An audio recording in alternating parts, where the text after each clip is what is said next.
Testing 1 2 3. Testing 1 2 3. Testing. Testing 1 2 3. Testing 1 2 3. Testing 1 2 3. Testing 1 2 3. What's up, everybody? Testing. Testing 1 2 3. Testing 1 2 3. Testing 1 2 3. Testing 1 2 3. What's up, everybody?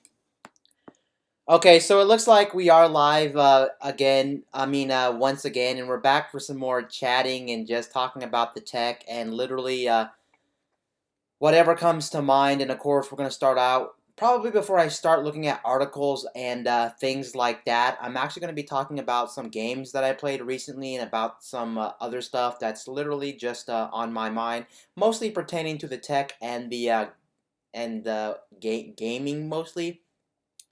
So recently, I've been playing a lot of PlayStation VR recently, and what I've actually been playing is I've actually been playing a lot of Astrobot, and I honestly think Astrobot is a fantastic game. Now, if you're not too familiar with Astrobot, Astrobot is pretty much a 3D platformer for PlayStation VR.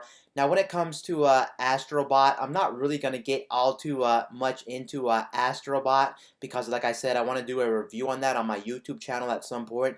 I'm super close to beating Astrobot. I think I have like 2 more worlds to go, and I officially have beaten Astrobot. But what I can say is Astrobot is absolutely a fantastic PlayStation VR game. Let me go ahead and see if I can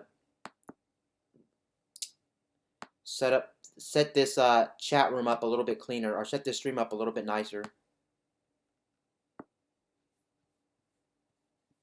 Okay. Then I should be able to bring up the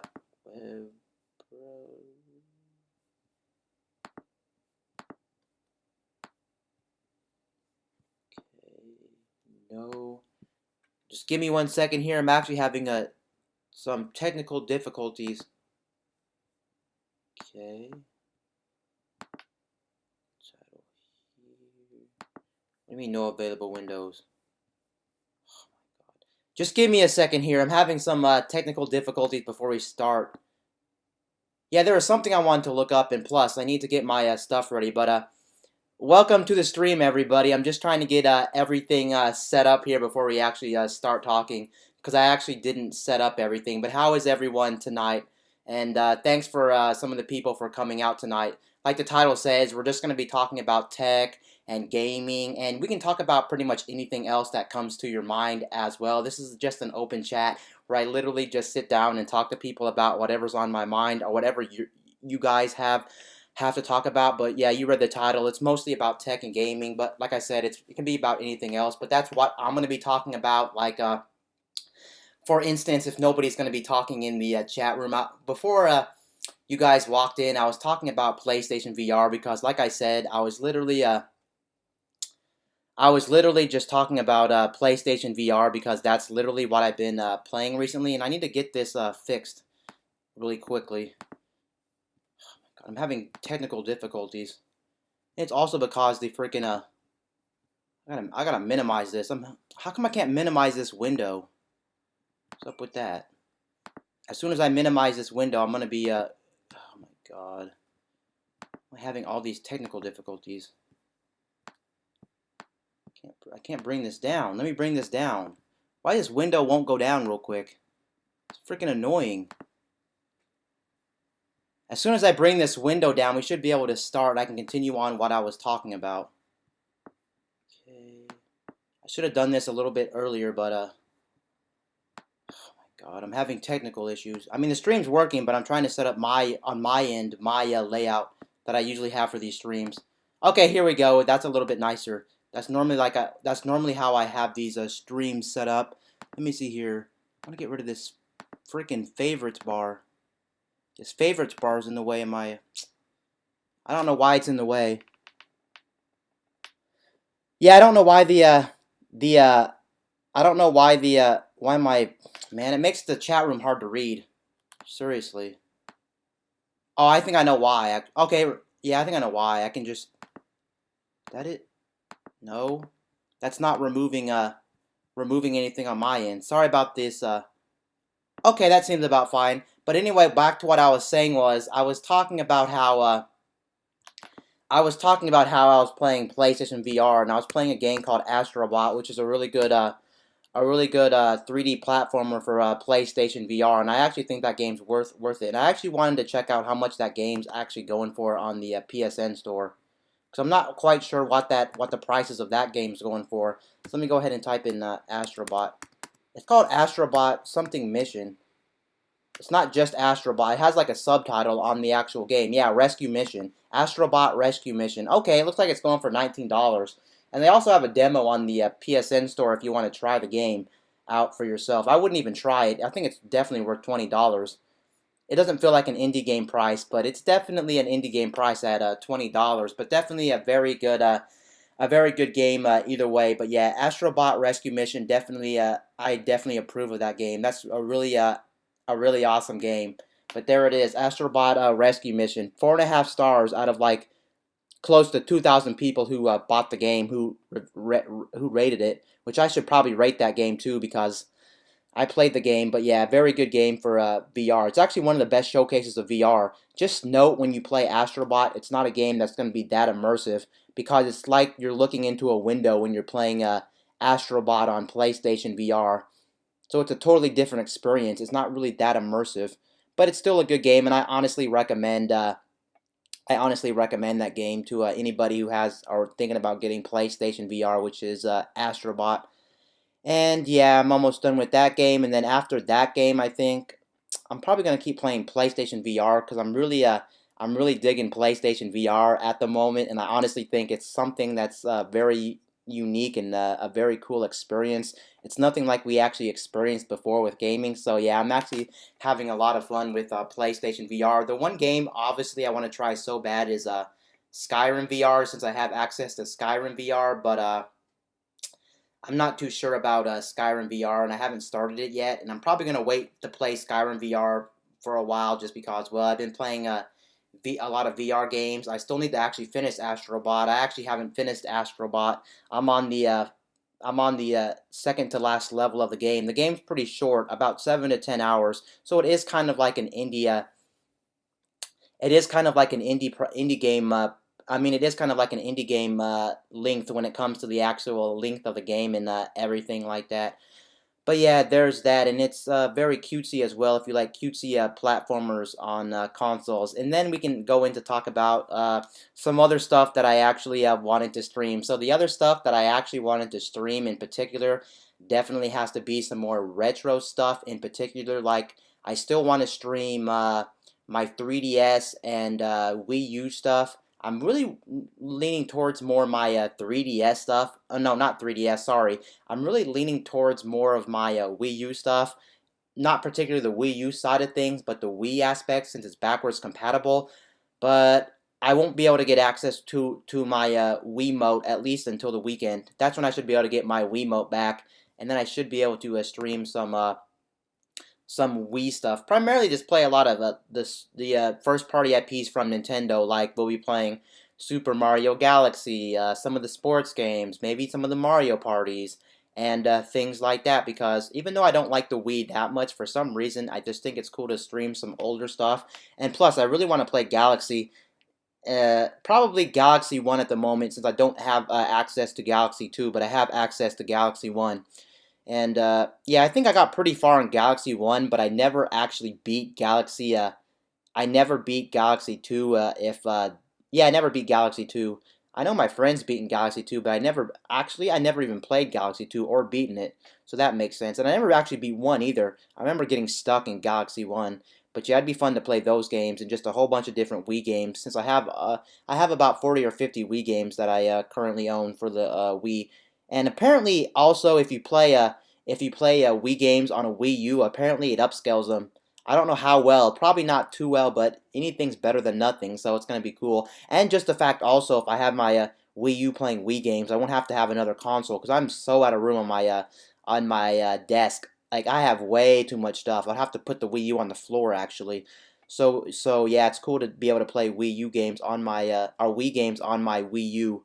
That would actually be super cool, and I think I'm actually going to go ahead and do that since I still also own a lot of Wii U games. which is pretty cool. I think most of the Wii U games, to be honest, are Wii U games that are gonna be Wii U games that are already ported to the Switch, unfortunately. And most of them I already own actually, so I don't have too much variety in that. But I do have also some pretty cool virtual console games if you like old retro games like NES games, SNES games, and things like that. And they actually have a pretty good selection on the eShop for those type of games, which is actually pretty cool. And I might look through some of those games before they shut that down. I know they won't be shutting it down soon, but eventually they will shut it down. So it's nice to see if I can grab anything off there. Primarily, I'll be looking for newer stuff like Wii games, not really Wii U games, because they're still going to be full price, and I don't need anything from Wii U, but mostly old stuff like N64. I don't think they have any GameCube. I think that's a missed opportunity. No GameCube stuff, because there's a lot of GameCube games I've never played that are like first party games. And then maybe Game Boy Advance, and obviously Wii. They don't have a really big selection of N64 or Wii, which is unfortunate. It's actually very interesting. They have more. It's actually very interesting. They have more old school games like NES games, SNES games, and that kind of stuff. Not really Wii or N64. Some of the more newer 3D stuff. Let me read your comment, Ed. Do you want to play these games on stream? Yeah, I stream. I definitely stream them. That's the whole. That's primarily my goal now. It's actually funny now that I started streaming, like full-time hours, kind of with this stream and my regular streams. I'm actually not playing games in my spare time, believe it or not, because I'm so drained after the fact. I just rather just stream the games. So yeah, I'm trying to find games that I actually want to stream.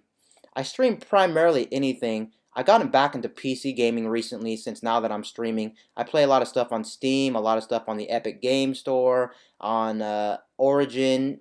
Yeah, Origin, which is EA's client, and then I play a lot of console stuff. I own three different I own for modern stuff. I own three different pieces of hardware.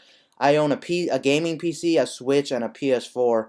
Don't own an Xbox One, and I honestly wouldn't probably never buy an Xbox One.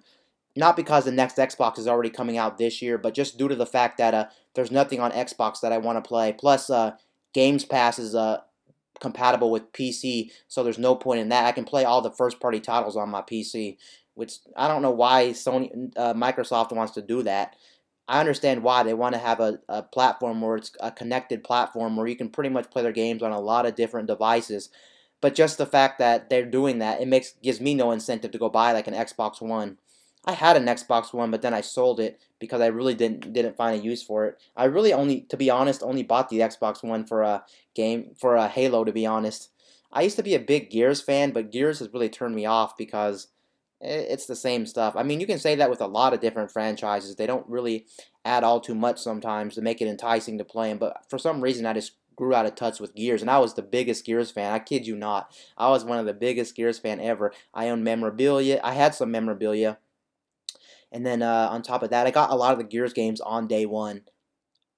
I played Gears 1, 2, and 3, and then outside of Gears 1, 2, and 3, I didn't play any of the other Gears games. I never played Judgment, Gears 4, or Gears 5, so I'm way out of loop with Gears. It just, I don't know why. I don't know why I didn't want to play Judgment, and then 4 and 5 are obviously Xbox One games, which I had a 1, but I was like, I don't really feel like playing Gears anymore, so yeah, there's that for Gears. Let me read. Don't get me wrong, I love YouTube live streams. I watch them more than any other website streams, but YouTube streams discoverability is trash. Why not stream on Twitch? Yeah, I thought about that, but I don't have a fan base on Twitch. At least here I have a chance because I have somewhat of a fan base. I can admit it's not big, but hey, I have somewhat of a fan base. Actually, Twitch is the better website 100% for streaming purposes exclusively. I can admit that because YouTube doesn't have any good implementations when it comes to the streaming side. Like, there's so many more features on Twitch that are much more better for the streamer itself. I would move to Twitch if I had discoverability, but nobody wants to watch me on Twitch. I mean, it's not like they watch me here, but I'd rather take a chance on a platform I've been on practically for 10 years. I don't know if you know this, but I've been on YouTube for 10 years. Maybe now even 10 plus years, probably 11. I'm one of like the oldest YouTubers. Not the oldest, but one of. I'm definitely one of the oldest. I've been here since 2 decades ago. I started about 2 years after the website opened. And another game going back to PlayStation VR, I was trying to see if I wanted to buy Doom VR because that's on sale until the 17th.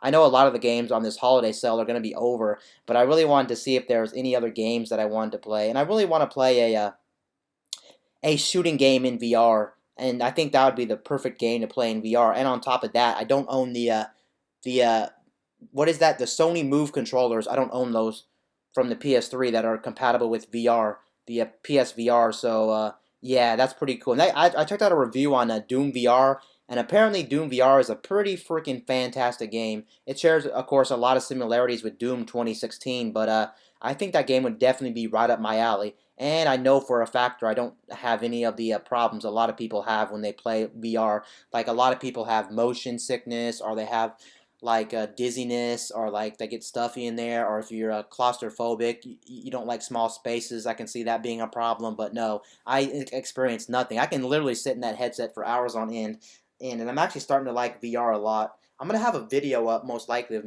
me talking about VR a little bit more in depth on my YouTube channel. And yeah, that's pretty much it for now when it comes to me talking about what I've been doing, like in gaming, and like what I want to continue to do on my YouTube channel. Or I mean, in terms of like streaming and things like that. So yeah, that's pretty much it. Oh yeah, there was some interesting news. Let's go ahead and go start, I guess, with the tech news and things like that. Also, before that, I actually wanted to check out prices on eBay of the Wii U, because actually I still think the Wii U is worth it if you can get it relatively cheap, because it has backwards compatibility. It has it has the virtual console and things like that, and it's actually sad a lot of people still despise the Wii U. I don't think it's that bad. And on top of that, the first party exclusives are hella cheap on that. So like for instance, you don't have a Switch, but you have a Wii U. A lot of them that are ported are just so dirt cheap. So if you end up not liking them, you're covered. I can name a whole bunch that are really low in price, and the online for that's free, unlike the Switch. And then on top of that, you also have the fact that yeah, the online's still active too, so that's actually pretty good news. So let me go ahead and go to eBay real quick and check out prices of Wii U's. Maybe GameStop too. I think they were pretty high though, as far as I remember. So I don't think it was practical to buy a Wii U at the very moment. I think Wii U's are out the question, which is unfortunate, because I still think they're actually worth buying, the Wii U's. Yep, they're not worth buying actually. I can admit that. Not worth buying. They're a little bit too high, I think. For most people, you're better off saving that money towards like a Switch, or even like a. I know at GameStop right now they have the Xbox One, the big VCR one from 2013. So the model that came out when the Xbox One was first coming out is only like $99 for a refurbished one. And as long as it works, I would definitely go with that compared to buying a Wii U. It just makes no sense. Too high. If it was like $99 or something, then yeah, I'd probably recommend a Wii U. But just the fact they're just over $100, they're just too high. I see some here for like under 100, but those ones look really sketchy. So the going price mostly is over 100. So yeah, let me check GameStop, because I know GameStop still sells them actually. And of course, you got to check different places. If you can get it under 100, I would definitely pull the trigger. But the thing is, though, if you get it over $100, then yeah, I would say not buy it, unless you're a collector, of course. Obviously, if you're a collector, it might be worth it. But if just to play it, no, not for over 100. Definitely not. I'd rather pull the trigger on a 3DS over that for sure. Let me go ahead and type in Wii U. I can look at some Wii U prices actually. Now that I think about it, yeah, they want a little bit over 100. Your best bet may actually be going to GameStop. They want 119, but even at then, I probably wouldn't recommend it, because like I said, if you don't own a current gen console, you can get an Xbox One refurbished from GameStop for 99 right now, and that's still current gen. And games are still going to be coming out for that too after the Xbox Series X comes. After the Xbox Series X is officially out, they'll support it for like 3 or 4 years after. So yeah, that's not a good deal unless you're desperate to play some first-party Nintendo IPs. But even so, then I might just recommend a Wii at that point. So not good at all. Let's actually go to GameStop and look at some of the deals they have for Wii U games and see if there's anything good. I know most of them are ported over, but the thing is, though, some stuff might be worth buying actually. Wow. Okay, never mind. I thought Mario Kart 8 was going to be freaking high, because that's like still the current Mario Kart game. Not on Wii U, of course, but no, it's going for 19. I guess that's not too bad, but for some reason I saw something like $40. I was like, that's ridiculous. But no, it's going for 19. I guess that's not too bad if you still need to play Mario Kart 8, and the online still works if you have a Wii U laying around. Okay. Zelda Twilight Princess HD. That's obviously the only way to play that in a HD legally, of course. So if you wanted to play it officially from Nintendo in HD, there's Twilight Princess HD. That game's still very expensive for a Wii U title. It's going for $40. Very expensive.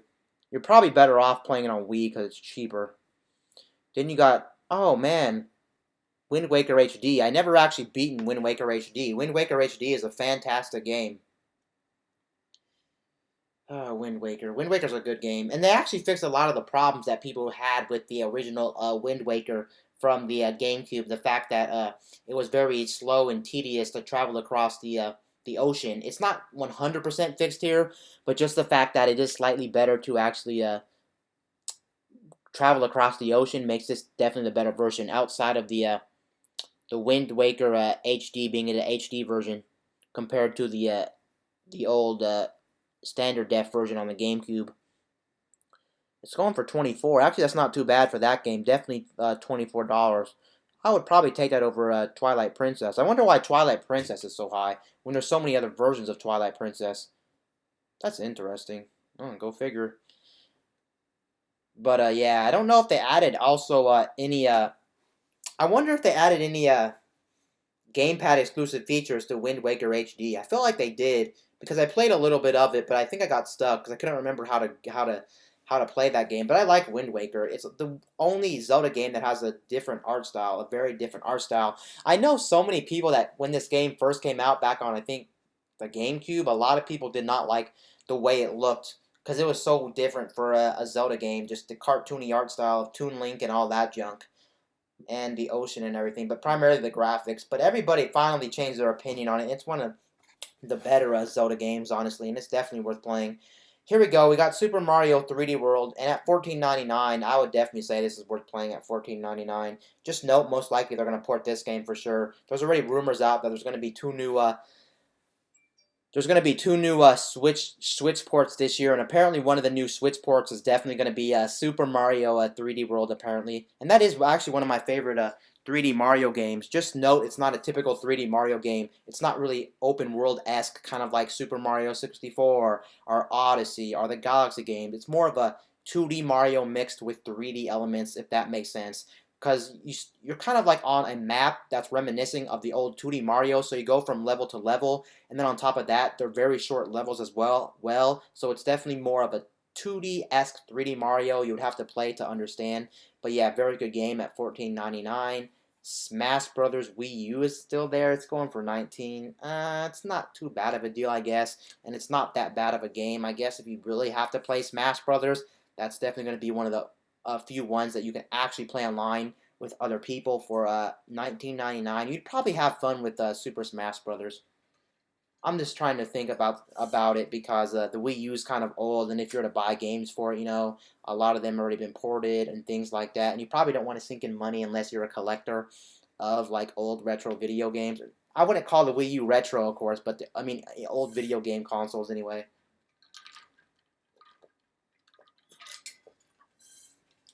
New Super Mario Bros. U, $19.99.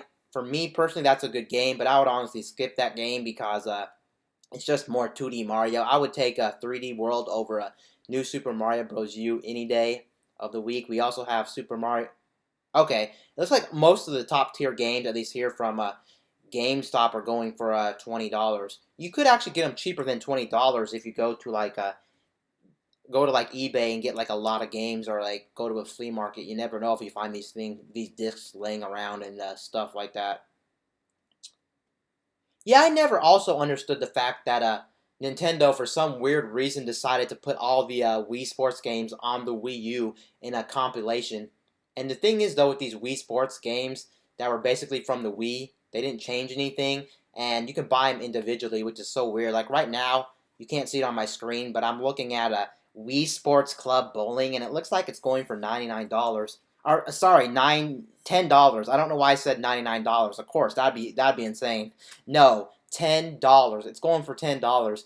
The bowling portion. So I don't remember if you can buy all the games in a package or you had to buy them all individually. But anyway, it's still very interesting. Just the fact that that you can buy the games individual. The one thing this game did have over the Wii Sports originals back on the Wii was the fact that you did have online multiplayer.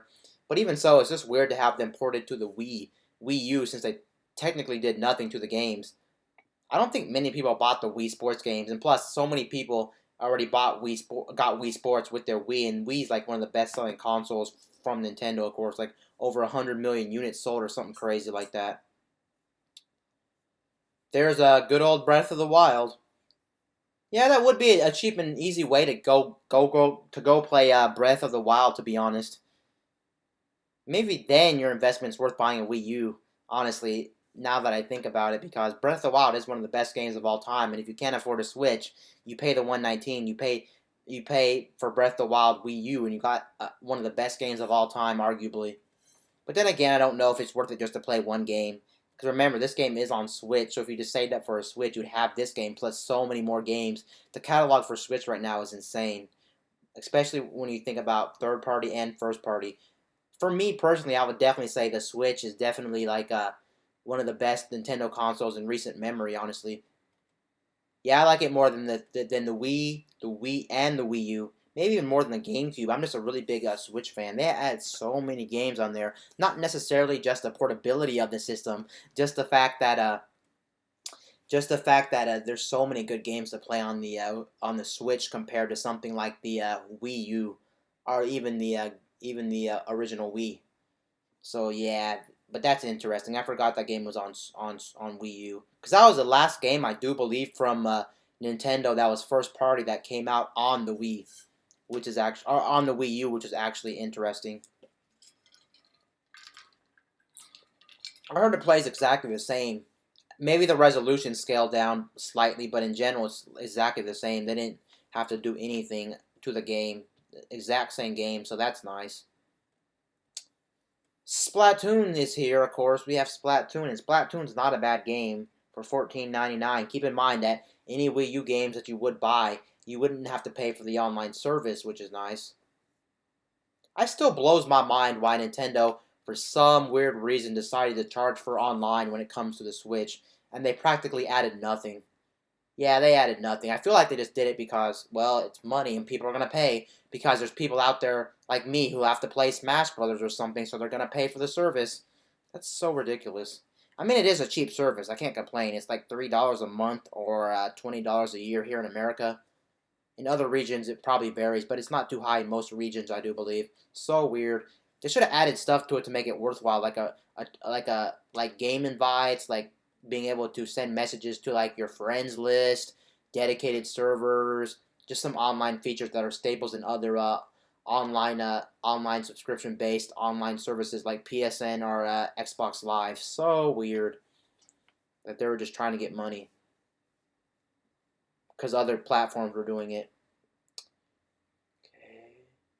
I see Mario Party 10, Sonic Lost World.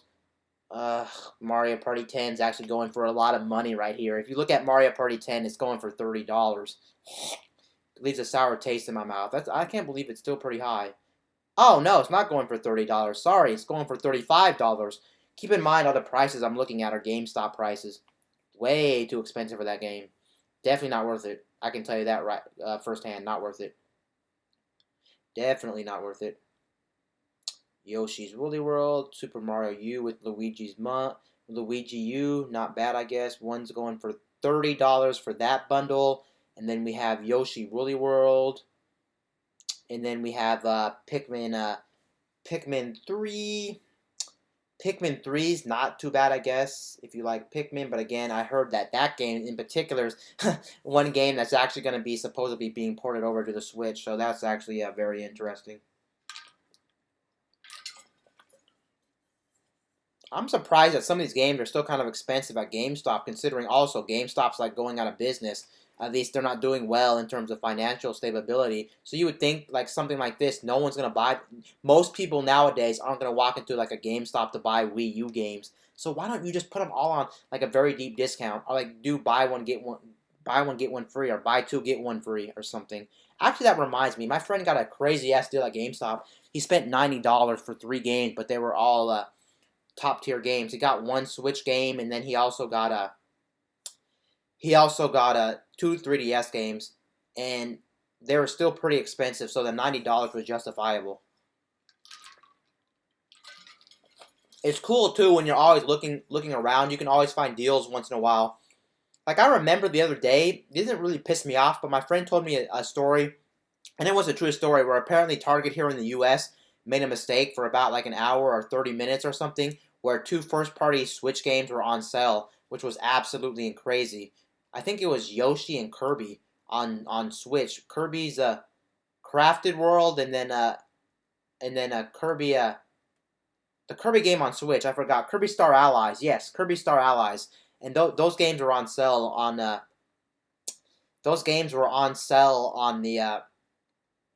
on Target, and they actually got them for $1 a piece, the digital versions. That is so wild. I've seen a lot of mistakes at retailer chains, and they had to actually honor them. Like there was one where when the Wii U was actually relevant. Get this, I kid you not. Sears apparently had a deal. I know Sears out of all chains, Sears apparently had the Wii U on sale for $60. Somehow they had a mistake and they had to honor it. That is so wild. And then the one was at Walmart for the PS4. Apparently around the launch of the PS4, some people got the PS4 for $90 at Walmart. Of course, they probably reversed it right away, but it's just funny. Some people some people got the deal because they had to honor it. It's so funny because the computer made a mistake and they got it.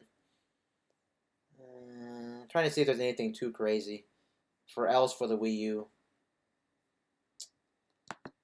No, I don't really see anything too crazy about the Wii U. Wow, Nintendo Land's only 99 cents to play, and I know that's like a demo disc for the Wii U practically. I never played Nintendo Land. I could buy that game just to play it, even stream it, or I can play with my friend. That's not bad. 99 cents.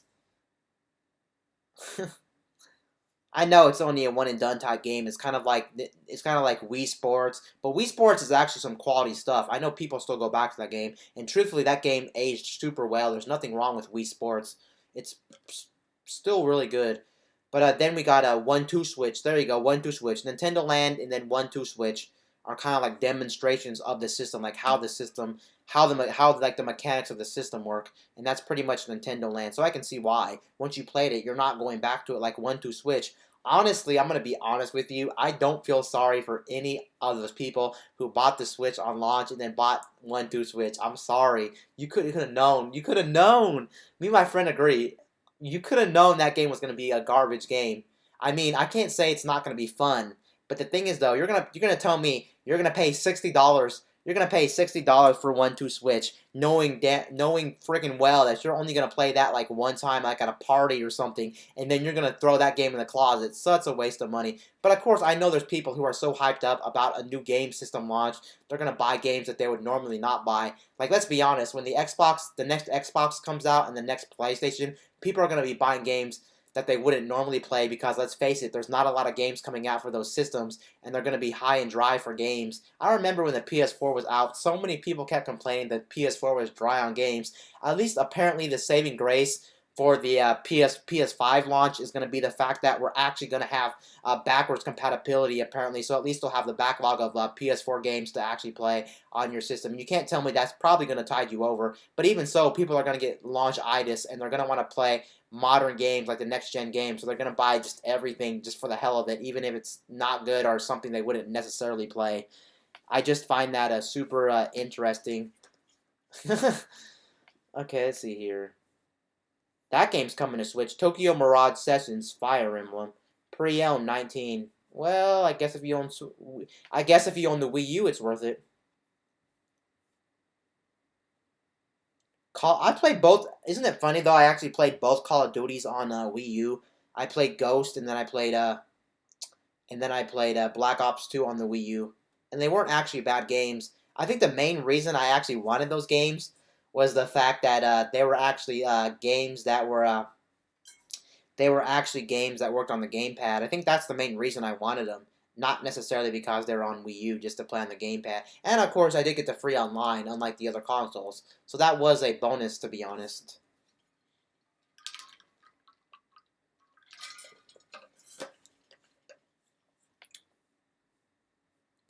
Just Dance.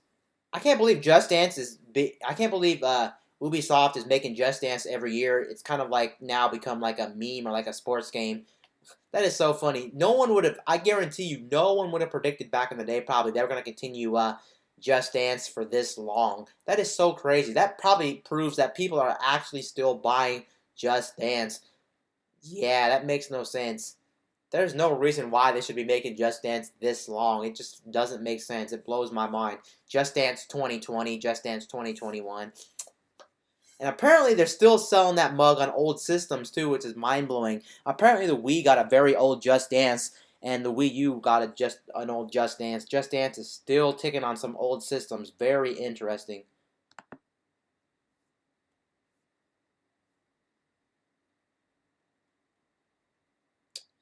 Yeah, okay. I don't see anything too interesting regarding the Wii U. I think I'm gonna go ahead and exit out of this, and let's go ahead and go over to yeah, let's go ahead and go over to the tech news now. I'm trying to see what website actually. Okay.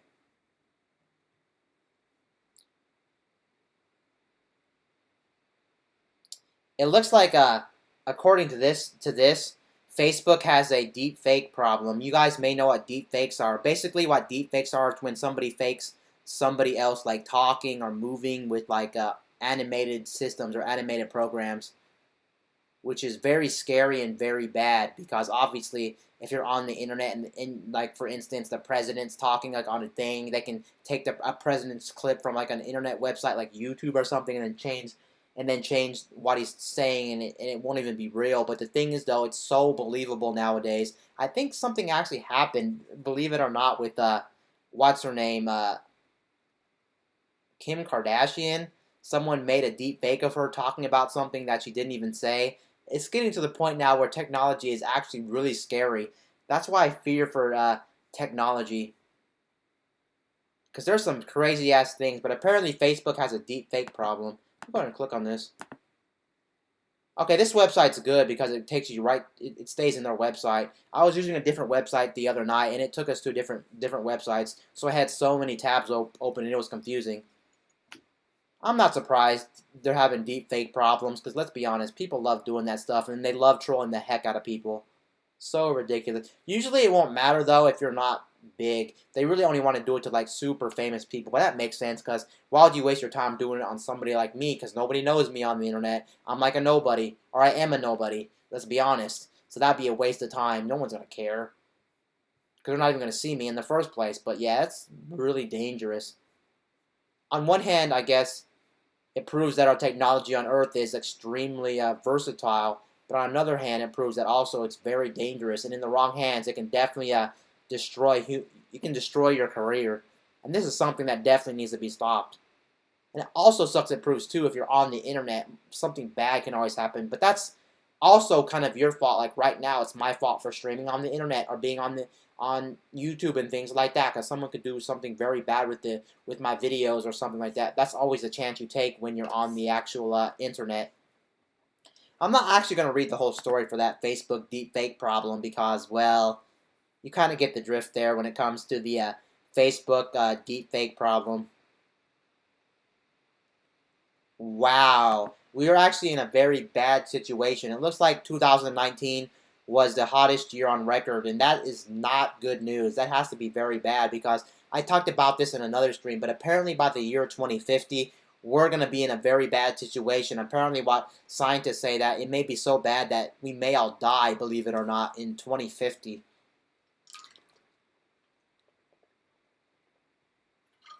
And that's not good news.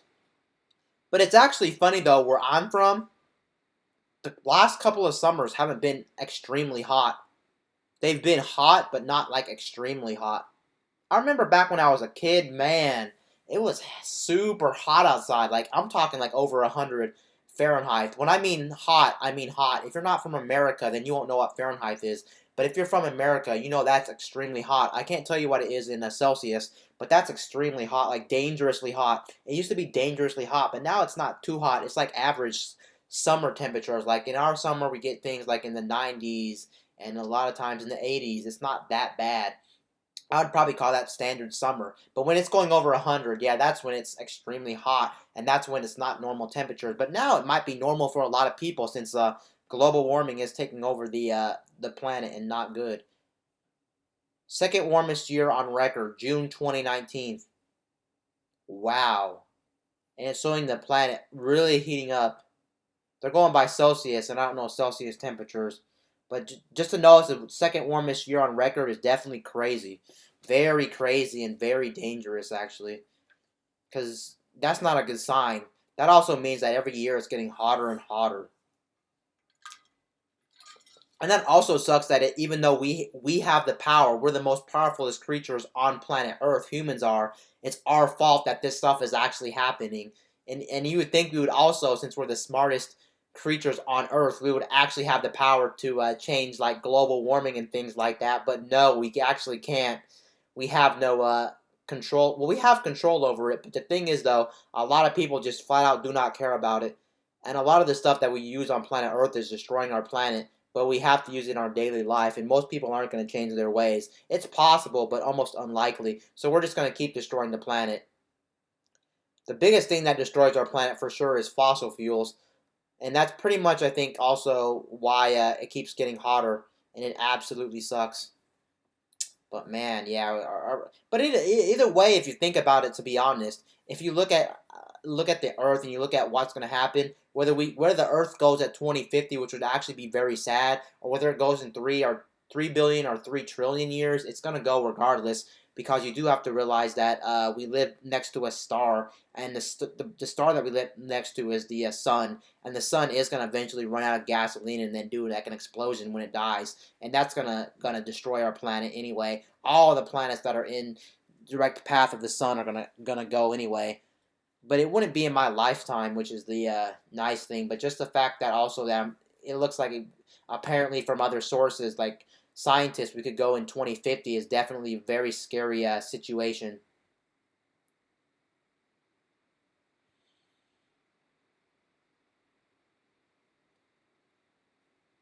I'm looking at this here right here, and it's talking about a new web browser, Edge Chromium for Windows and Mac OS. And honestly, I can't tell you much about that. I don't use anything that's Microsoft branded when it comes to their web browsers. I do not like them.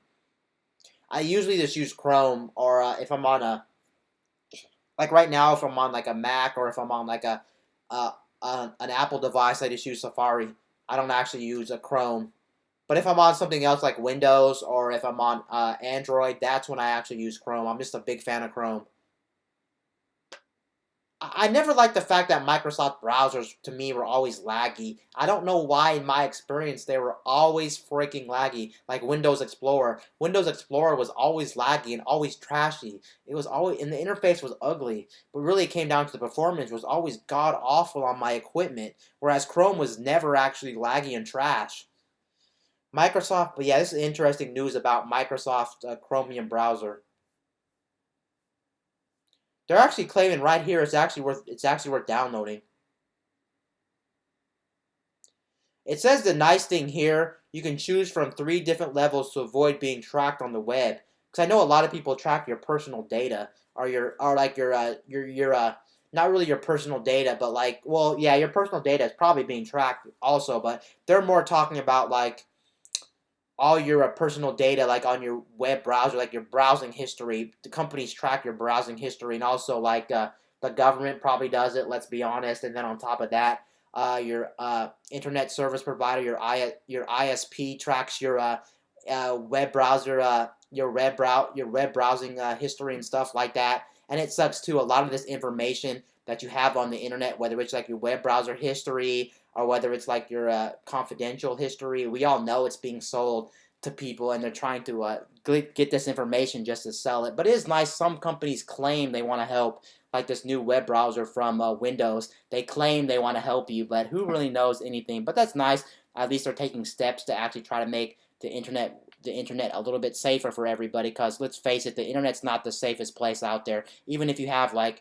a VPN, even if you have like, for instance, a antivirus program that has all these different places in things from like malware and tracking and things like that. Let's face it, someone's always tracking you no matter what, and it freaking does suck. I have to admit that. But that you just have to.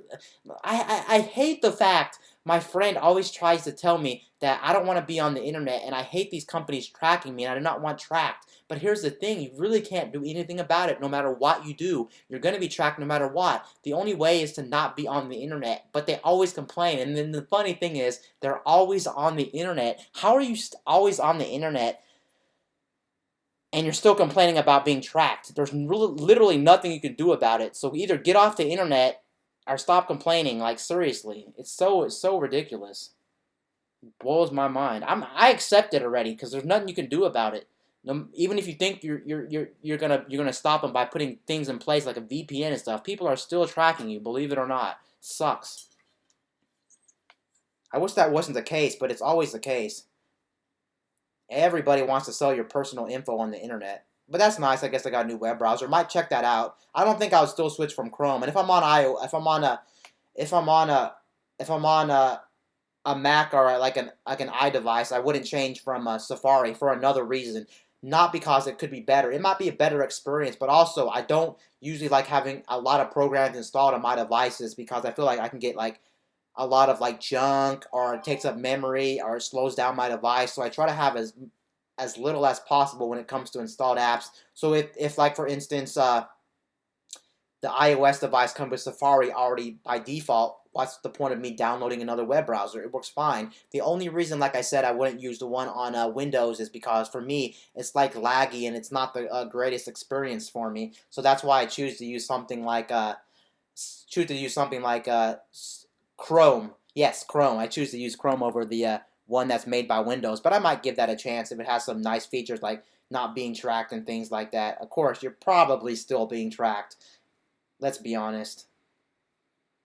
Wow, that's actually some pretty big news. I'm not going to sit here and lie. So apparently, not apparently, it's already confirmed, but Ninja is getting a Fortnite skin, which is very. I can't say I'm mad about that. It looks pretty dope.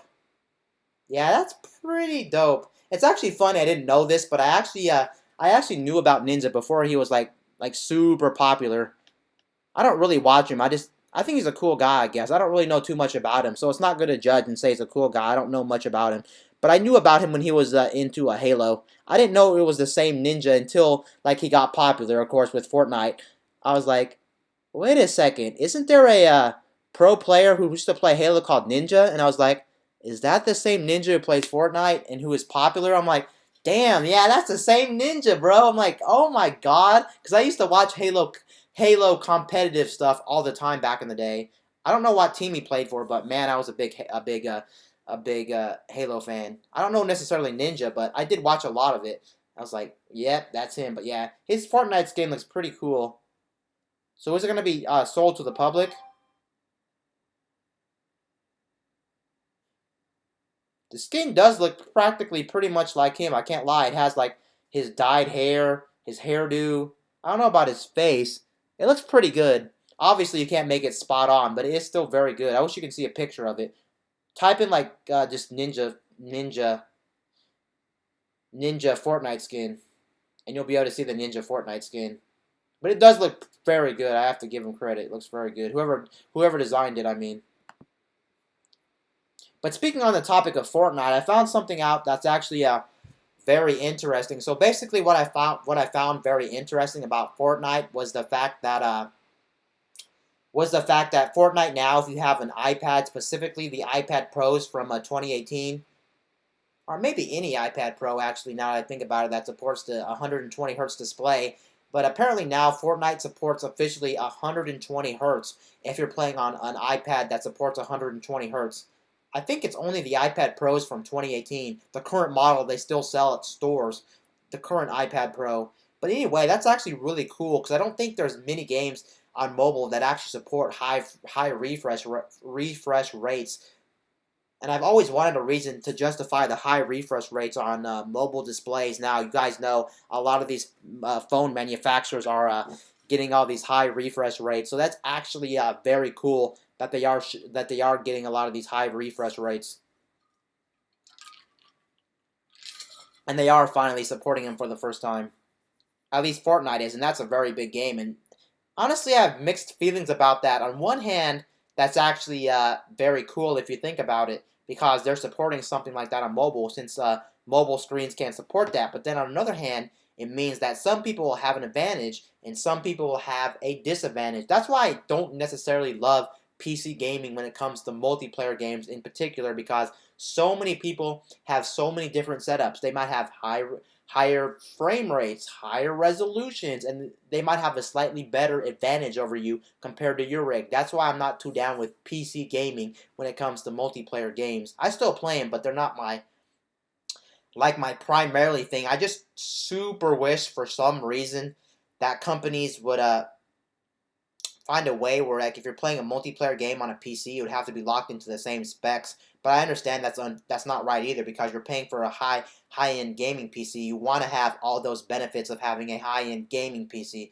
of course. But that's why I play console, so everybody's on the same level when it comes to the multiplayer game. Nobody can have higher refresh rates or higher resolutions. We're all pretty much on the same ground for the most part when it comes to console gaming. Okay, now that I got that off, let's talk about something else.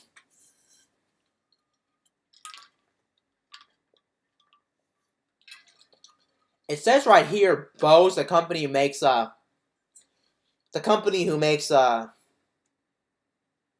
audio equipment, like, Bose noise canceling headphones. Basically, they primarily, I think they only sell headphones or audio equipment, not just headphones. So I know they have portable speakers like Bluetooth speakers, and I think they sell some other stuff. Apparently, they're closing all their retail stores, but I never known they had their own retail stores in America. At least where from I am, I've never seen one.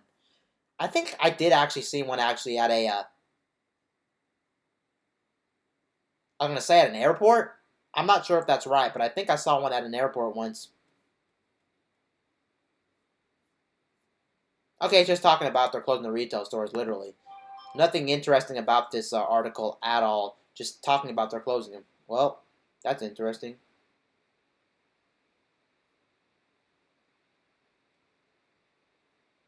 Let me check what time it is too. Okay, it's okay. Still very early for me.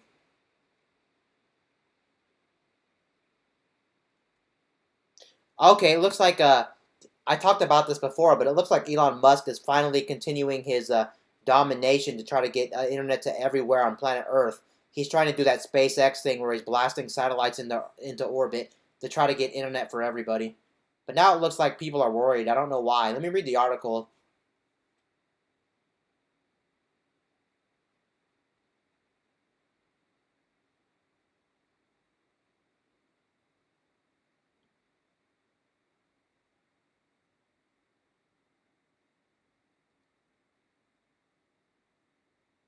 Okay, so it's basically the people who are mad about this are the people who are astronomers or scientists, because they don't want other satellites roaming around the Earth that could potentially destroy the potential of finding new things on other planets, or like find new things in the universe, because they might disturb some of their like satellites or some of their stuff on up in space, and then on top of that, it just may interfere. So I get that, but I guess you got to try to make a compromise. It's really hard to say we should just take all that stuff and never put up the SpaceX stuff. I think we got to try to find a compromise. But who am I to say? Because it's really hard, and I understand their frustration here. They wouldn't want that stuff into orbit, but I'm actually wanting that stuff into orbit though, because I think it would honestly help us. Because that means internet everywhere on Earth potentially. I say potentially because who knows how good it's actually going to be when this thing is up and officially running. Okay, but that's actually a very interesting news. They're just pretty much talking about how that the astronomers and scientists are mad. It's ruining their plans and stuff. I get that, but so I guess they're not actually mad at him for they're mad at him for the right reasons. I guess it makes sense.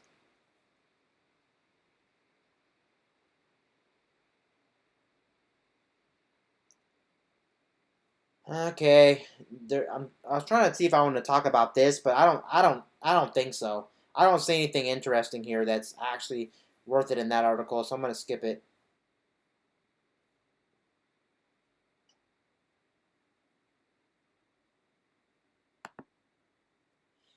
Here's an interesting fact. Apparently, 25% of users watching Netflix on their iPhones also watched Disney Plus.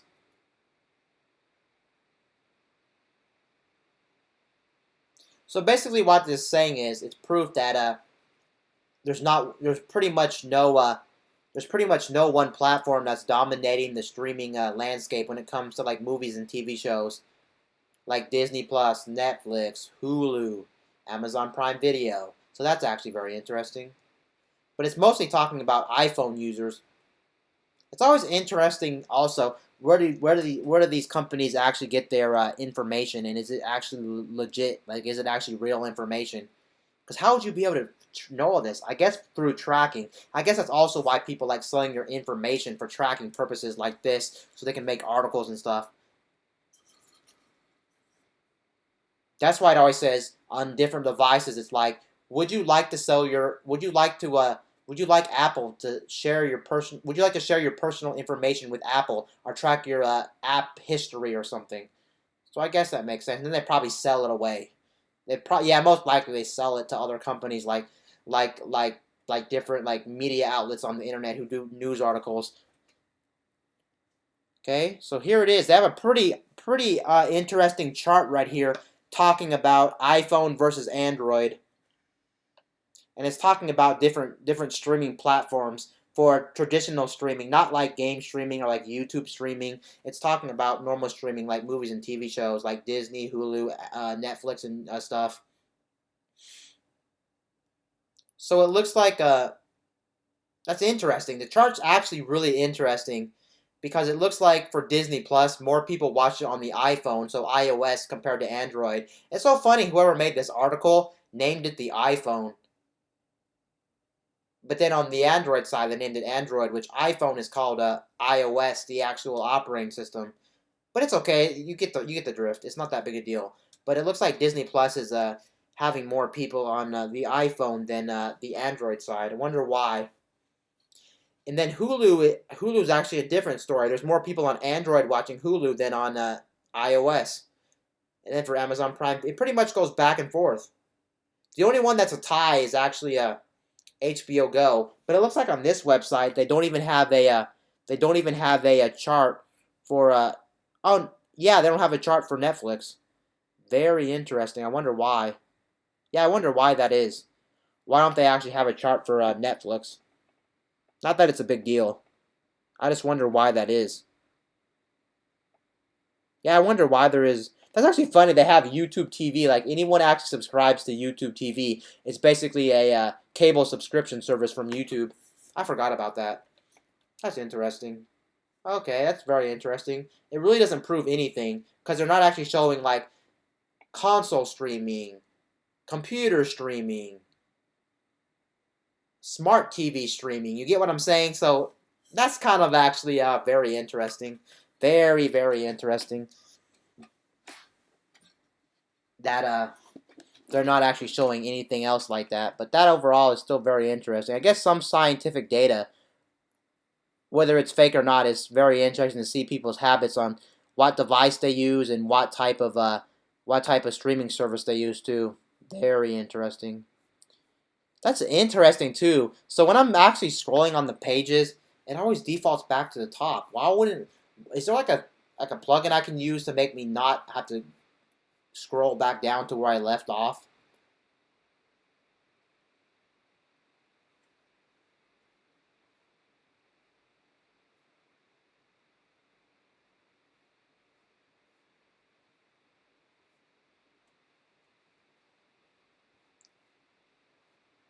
If I'm not talking, that's because I'm looking for an article, and right now I can't find anything interesting.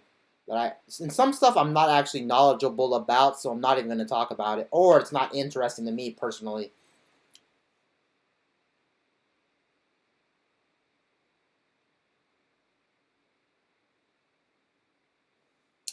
Yeah, I don't see that being interesting.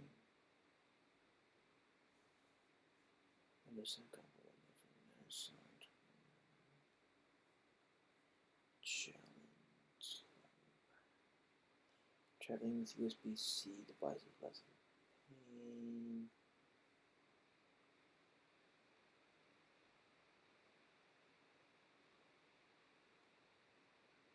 I keep talking about the Samsung Galaxy S20, but it looks like it's confirmed that it's going to have no headphone jack. And what a surprise! Of course, we already knew it was going to have no headphone jack after the recent phone they released last year. The Note 10 had no headphone jack. Of course. Oh shoot! Wow, I gotta go back to the web page. I accidentally swiped over. There's a gesture on my computer. Luckily, it's pretty fast, so it's not a big deal.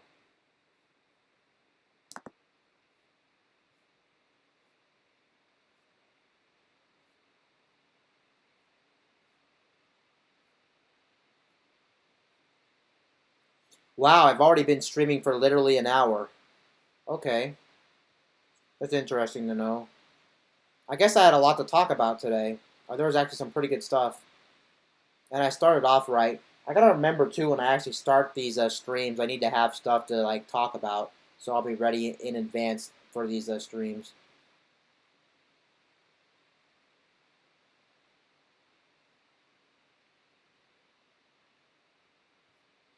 Okay, that's all. That's literally all. Let's go to another website. That's why I have usually multiple websites up because not every website has the same news because there's so many news articles out there.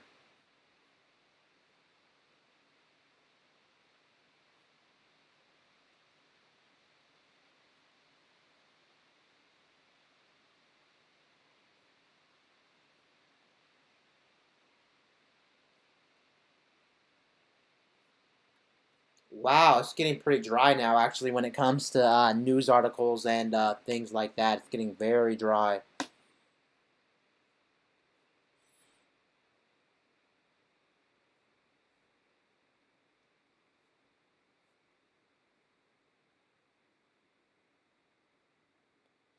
Talking about it's talking. Look, so this article right here is talking about Apple TV Plus, and it's talking about how they're getting new stuff on board with Apple TV Plus. I actually have that free year of Apple TV Plus, but honestly, Apple TV Plus is poop.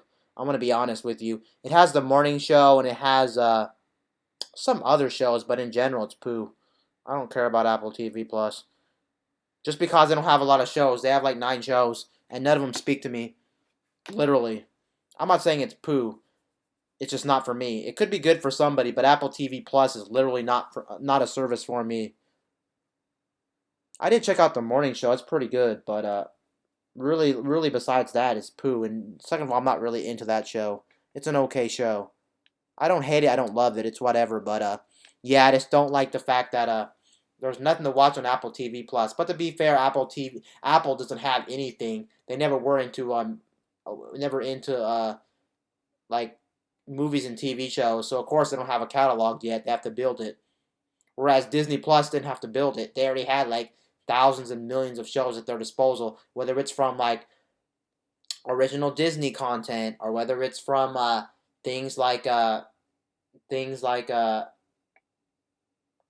Pixar or the Disney Channel or Disney XD. They already have all these different sources where they can pull from. So it does make sense that they would already been able to get off the ground very easy. I actually like Disney Plus a lot. Actually, it does speak to me as a person. It's hard to tell. I should do a review on Netflix versus Disney Plus or something like that. But yeah, I definitely am a big Disney Plus fan.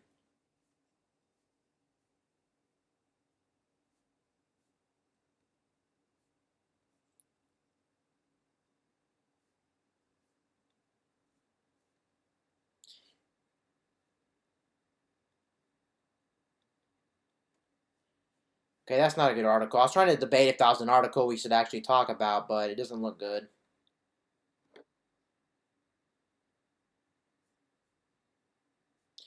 Well, I guess this is kind of somewhat interesting. So apparently from this website, it looks like Google on the internet somehow on their services can track what is the most popular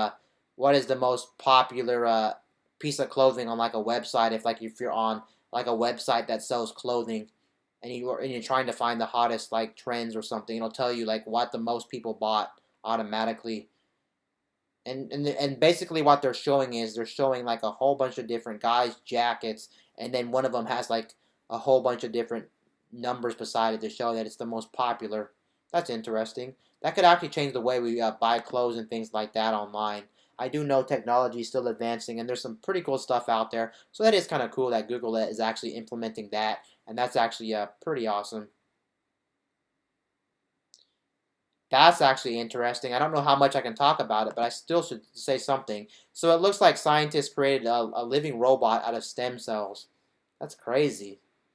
That's very scary, actually. I don't want to live in a world with robots. I think robots are actually real, just not here in America. They're more common in like other countries, like Japan and Asian countries.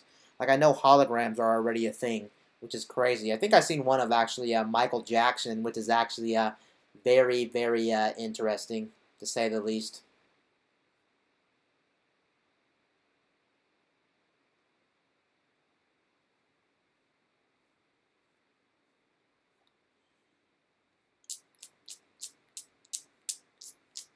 Wow, okay, this website's out of stuff too.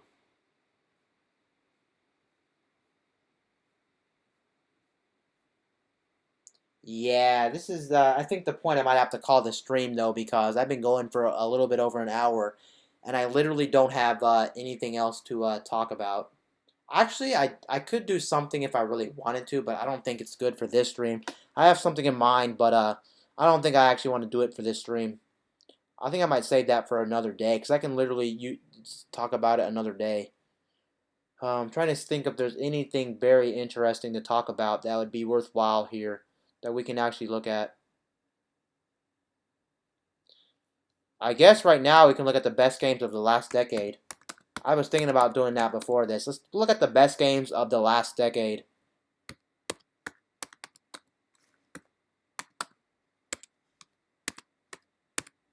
It won't be everything, it's just going to be like the best games. The best games of the decade. Here we go.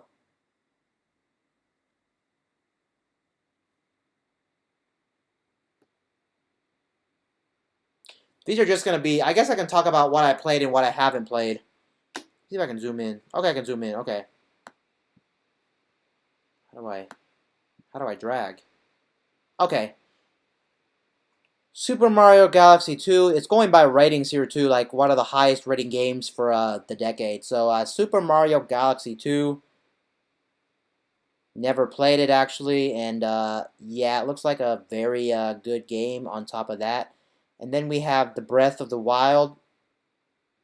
I wish they would go by year actually. They're not going by year. They're actually going by the fact that they're just going by a overall rating. But how do you determine how you make the rating when there's games that are the same rating as you? I guess it really doesn't matter how you rate them then. You just put them in any order.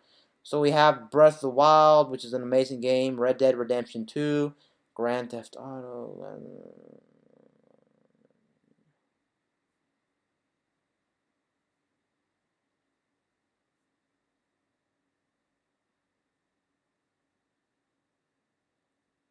Yeah, all these popular games I definitely heard of or at least played in some capacity.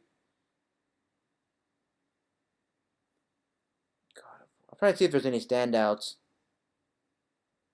Out of all these games, the one that still gets traction, or the two that get traction, are mine. Actually, three of them I would say still get a lot of traction from last decade. Minecraft, Grand Theft Auto 5, and The Elder Scrolls. But The Elder Scrolls 5 and Grand Theft Auto are in a really weird boat, just because they haven't had any sequels to their franchises yet. So once those get sequels or whatever, then of course those won't be popular anymore. But Minecraft is going to be a game that will keep getting updated forever. So there's no point of ever making a new one, and people will keep playing it forever, literally. It would actually be hella funny if next generation, for some reason, Bethesda, I do believe, who made this? Bethesda, right? Yeah, Bethesda.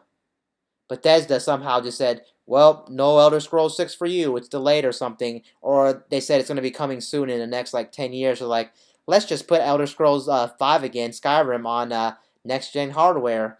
That'd be dumb. I know people would buy it though, for sure. People don't mind buying. It's already proven people buy the same game over and over and over and over, like literally like 100 million times. But I don't know why do people do that. I guess we're just programmed as humans to keep buying the same product over for some reason. There's probably some science behind why people actually do that. I just think it's super interesting to say the least.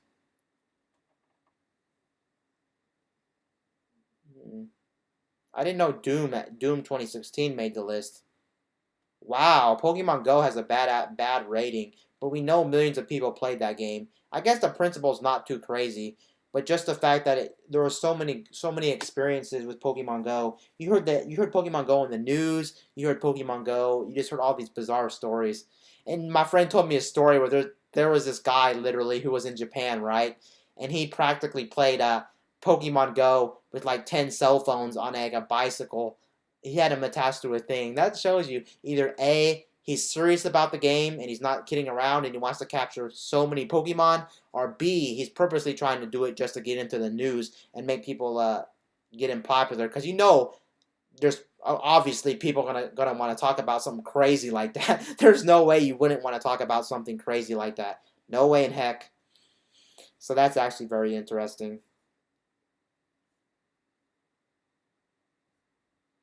Yeah, I can't really say too much about this list of games because obviously I seen or heard or played most of these games, so nothing interesting. But there's still some very good games that came out last year, or came out, excuse me, last decade. Yeah,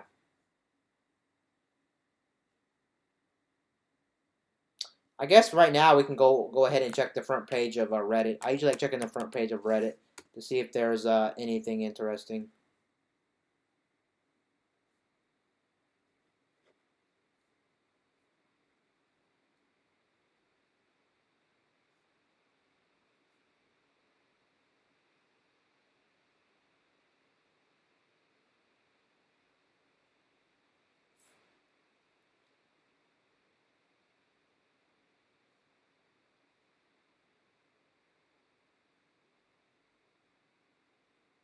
That's so weird, actually.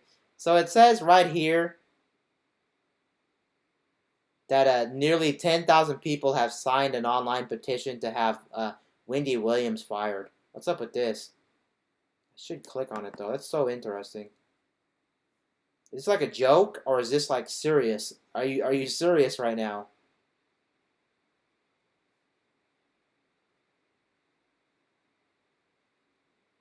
Oh, it's probably like a joke. I do believe. I don't think it's serious. I just that did catch my attention for a second. I'm gonna see if there's anything funny in like the gaming section. Forget the homepage. I usually don't find stuff that's like good to talk about or like stuff that's not like actually like good to talk about like on a stream. Maybe no post. I want to look at the gaming section, bro.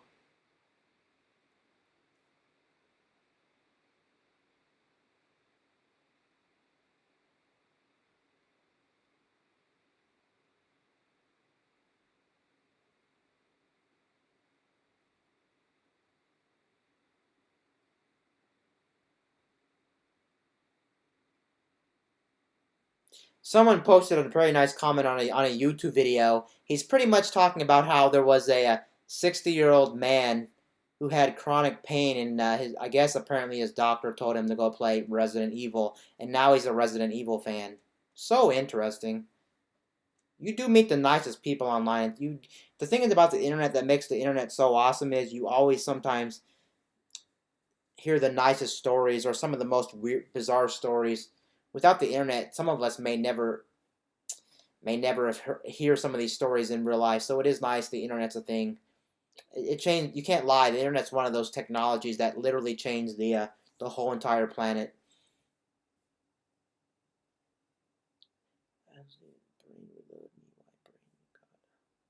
Oh, someone's.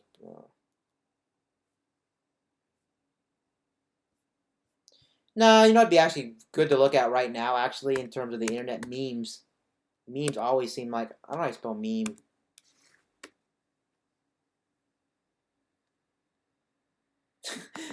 There's one called GameStop memes never get old. Let's see what this GameStop memes never gets old.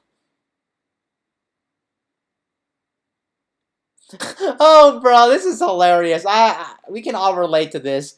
At least if you live in America or somewhere that has like EB Games. This is so relatable. It says the world record for the largest video game collection, worth 700,000, so close to $1 million, or $12 in GameStop credit. So it shows a guy right there in his game room with all of his games, and he's making fun of GameStop and like, bro, they're only gonna give me $12 for my $700,000 collection, which is he's probably right about the collection though, because he has a lot of games. He probably has 5 or 6, 7,000 games, it looks like. But man, I believe it. Yeah, they would rip you off. Obviously, they won't rip you off that bad. They won't give you $12. Even a guy who brought in a lot of games, they gave him like $1,000, but he had like 500 games or something to give. I seen a video on YouTube. Maybe it wasn't $1,000, but what it was still enough to where you'd probably be satisfied. But I get the meme though. That's funny though. That is funny. Let me go back.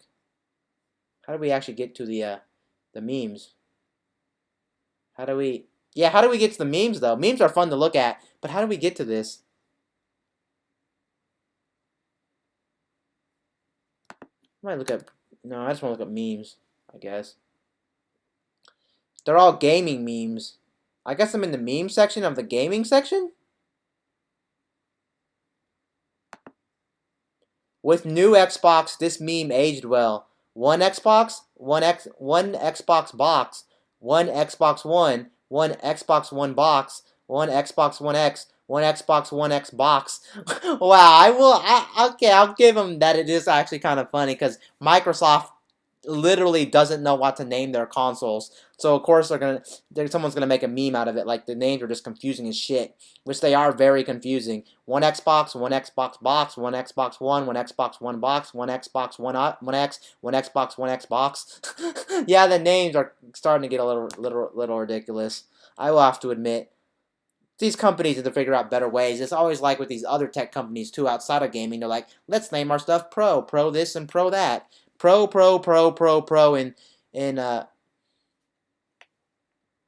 and Max this and Max that. It's always Max and Pro.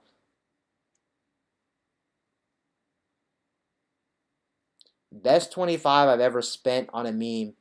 Actually, looking at memes would be a good YouTube video. Actually, it'd be funny. Where did you get it? Because it's brilliant. No, I can't. It's a Skyrim meme, but I can't read it. Not readable. Old game, epic meme. What is the meme here? Okay, I don't understand. Sometimes you gotta get the joke. If you don't get the joke, it's not funny. Of course, obviously. I don't think I'll get it. It looks like The Witcher 3. Yeah, The Witcher 3. So what is this?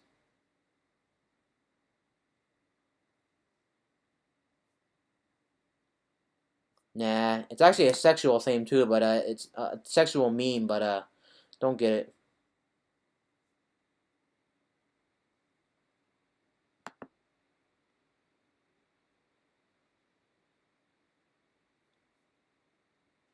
No, stupid meme. Trying to find memes that are actually funny or interesting. I trusted one and paid the price. What is this?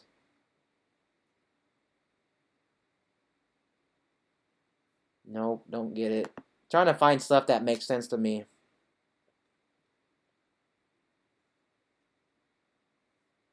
And how come when I clicked on meme, it brought up the gaming section? I mean, of course I'm in the games, but that's just, I think because I typed in gaming before I'm in the gaming Reddit subreddit, I mean.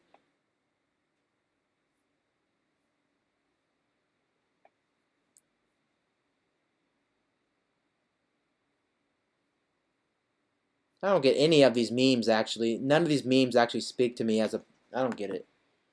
Just I'm gonna go back to Reddit again and try to refresh and just type in general memes of like literally anything.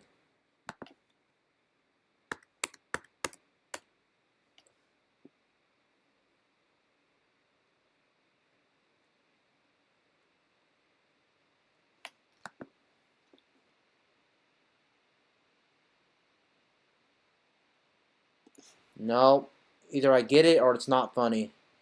Like, some people try to make memes funny, but they're not even actually funny. Or maybe they think they're funny, but they're not actually funny. Let's be honest.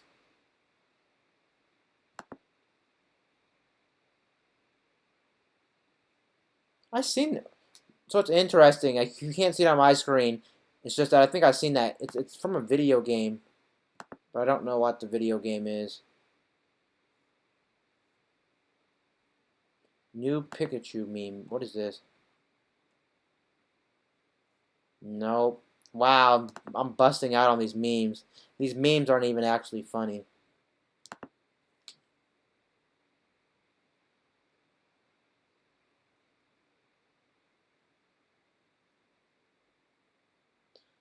So this person is making fun of the fact that a lot of big company like owners aren't helping the wildfires in Australia right now. It's like 20 years old, raises over 500,000 to help Australia by selling $10 in pictures. Still making billions of dollars while the world burns. So they're showing the two company owners basically. I don't know his name, but the guy who owns Amazon and then Elon Musk. So that's interesting. I wish I knew the guy's name who's part of Amazon, but I don't. I can do a Google search. That's actually funny. You would think I would know, but I don't know for some reason. And Amazon's like one of the world's biggest companies. How do I not know this? Amazon owner? I know what he looks like at least. At least I'm not that unknowledgeable. Jeff Bezos. That would be a funny fella if it wasn't. Let me see here. Shit. No, it's him. Yes, it's him. I was right. Yeah, I know, of course. I was gonna say it'd be funny if I didn't know his name or didn't know what he looked like, but no, that's him. I exactly know what he looks like. I didn't know his name was Jeff. Okay. Let's see here. Reddit. Let's go back to the memes and look at some more memes. Let's just look up like SpongeBob memes or something because those are always hilarious. Okay, you know what? Yeah, time to go look up like SpongeBob memes or something. 'Cause that's always people always like that.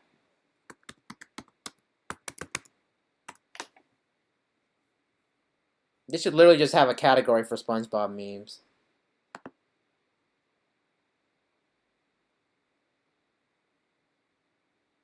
Okay, that one's not funny. It might be funny to somebody, but okay, that last one wasn't actually that funny. The one about the fires in I mean, it wasn't like they're making fun of them. They're just making fun of people who don't want to support them. Whatever.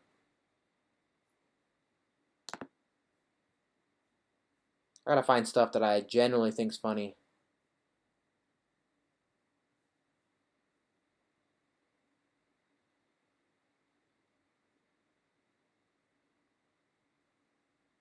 What is this SpongeBob meme? Oh, I can't see the. Oh, I can see it.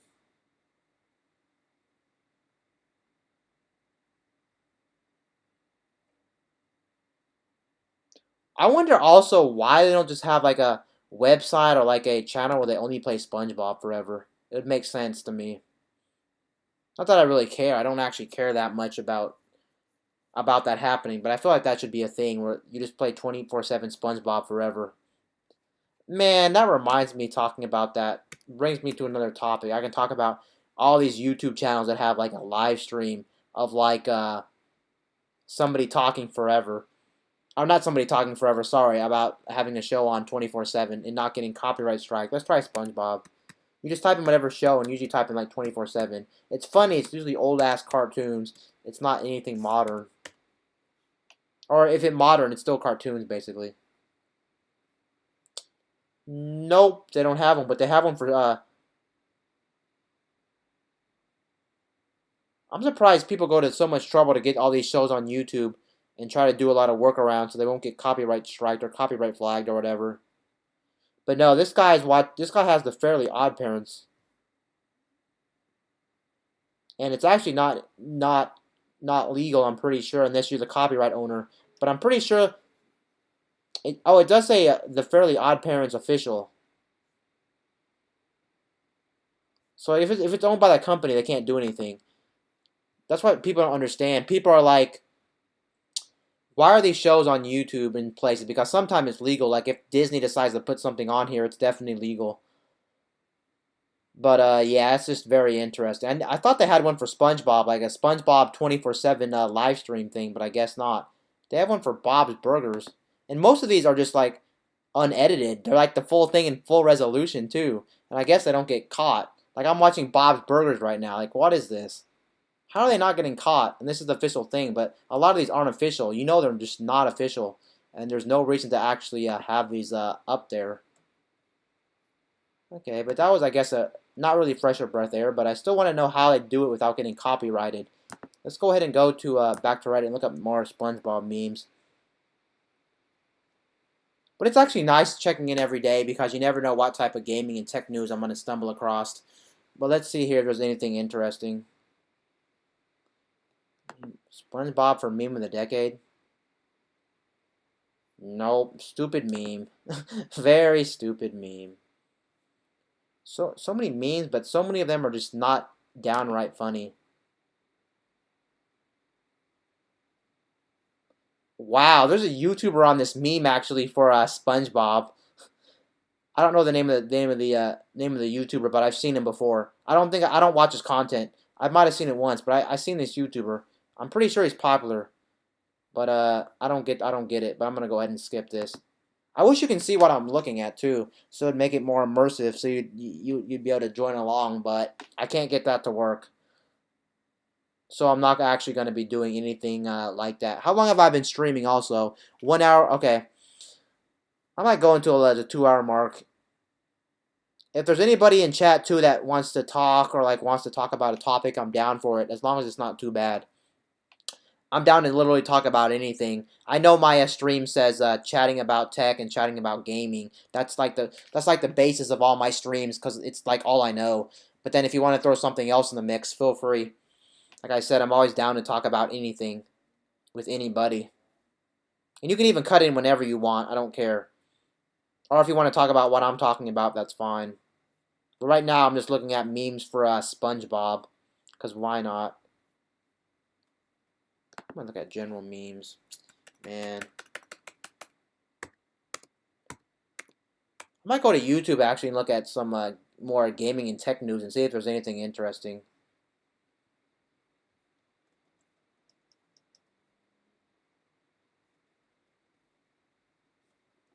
Or see if there's any more news out there, because there has to be news I'm not talking about that aren't on the websites that I'm going to. What is this meme for uh for The Simpsons? Nope, dumb. I'm gonna go see if there's any more tech news or gaming news at the moment that I can actually look at. There has to be something I'm missing here. But since I do this every single day now, I started streaming IRL. It's hard to find stuff to talk about, and I don't expect every day to have brand new, interesting news when it comes to tech news and gaming news.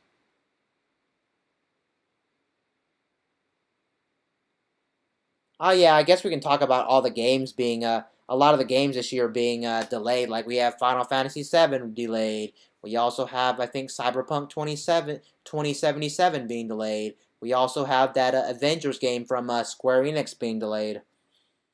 That one got the shaft the hardest. You can't even deny that. That was supposed to come out in May. Now it's moved back to September. At least with the Final Fantasy VII remake, it's going to be coming out a month later. It's not like it's coming out like 4 or 5 months later. That would absolutely be a disaster if that was actually the case. But that's not actually the case here.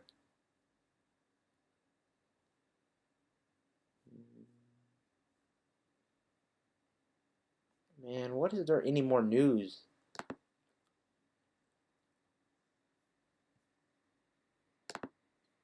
Okay, good thing my speaker's muted because this shit's gonna be loud.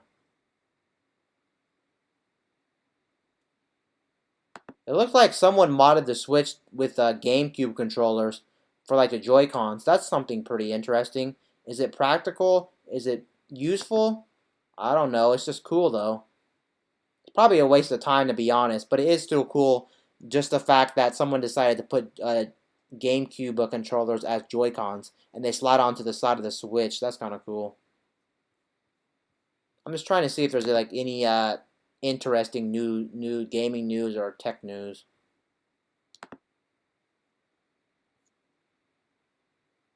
see here.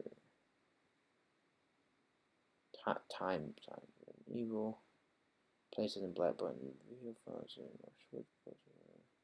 Oh yeah, I guess I wanted to actually talk about I guess really quickly I wanted to talk about tomorrow's Smash Brothers Direct, because we're gonna have a Smash Brothers Direct tomorrow, and really who knows what's gonna be in there. I think I already talked about it, but it's coming up tomorrow and it's gonna be very interesting. I know my Smash Brothers character is not getting in. I would have a heart attack if he came in. Like, maybe not really literally a heart attack, but I would be freaking out. It's not gonna happen.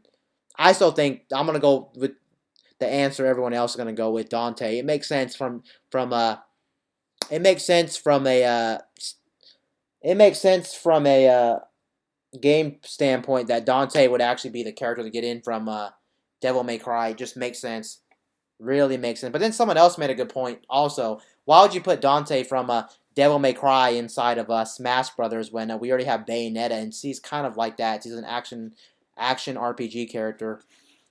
But he would still play very amazing. I would want him more than a Doom guy. Forget the Doom guy.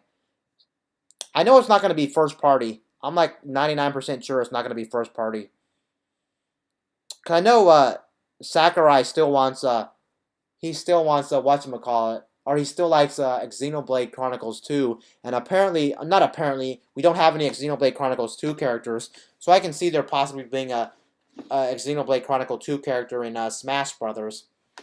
But I don't think it'll be coming now. It might be coming after, because they already confirmed that after this pack of DLC characters, we are actually going to have more DLC characters on the way, just outside of the 5. But if they're going to go off the bang, I don't think it'll be with a first-party character. To get people to buy characters, it'd have to be something else. So it's going to be third-party without a doubt. So who knows what this third-party character is going to be for Smash Brothers. Am I right?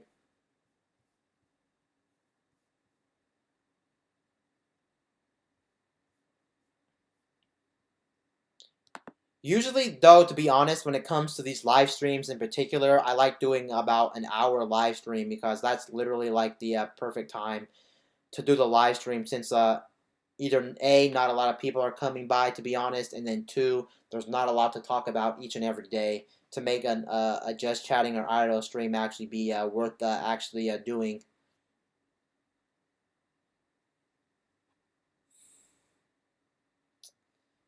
What am I looking at? I'm trying to think of stuff to actually talk about or look about so I can try to extend the stream. That's always the problem with this. You really need people in chat to like come up with different topics and things like that. And I actually don't want to talk about random stuff unless someone brings up a different like a different topic or something like that, you know.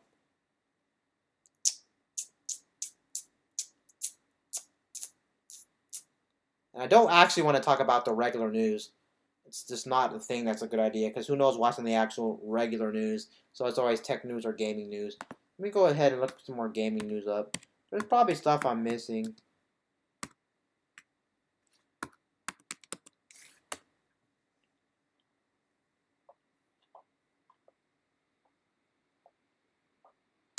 Apparently, it looks like there's more companies dropping E3 than just Sony. You guys know Sony for the last 2 years is finally skipping E3. I don't know why you keep wanting to skip E3. You're trying to kill E3. I know it. That's the only reason, probably, because you have something to talk about. The PS5.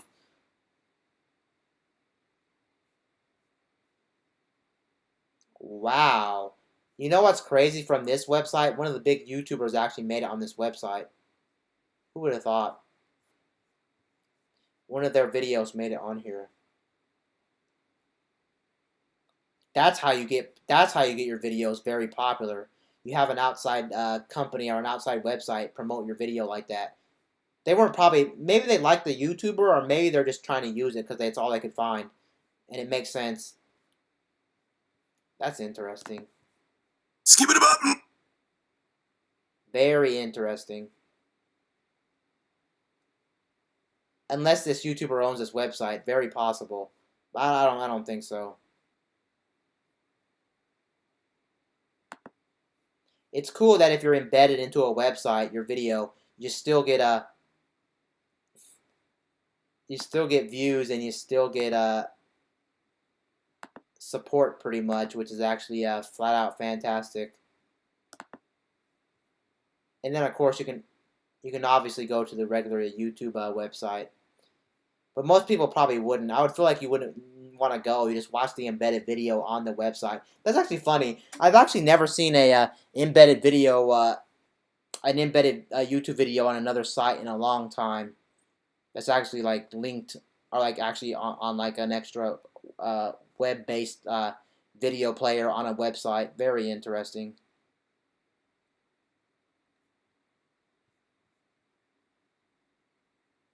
The developers of World of Tanks stopped going to E3. But let's be honest, did anyone care about the company behind World of Tanks to actually be on E3 or be at E3? I don't think anyone gives a toot about World of Tanks developers coming or not, because I feel like they're a small company. Disney Interactive apparently doesn't show up to E3 anymore.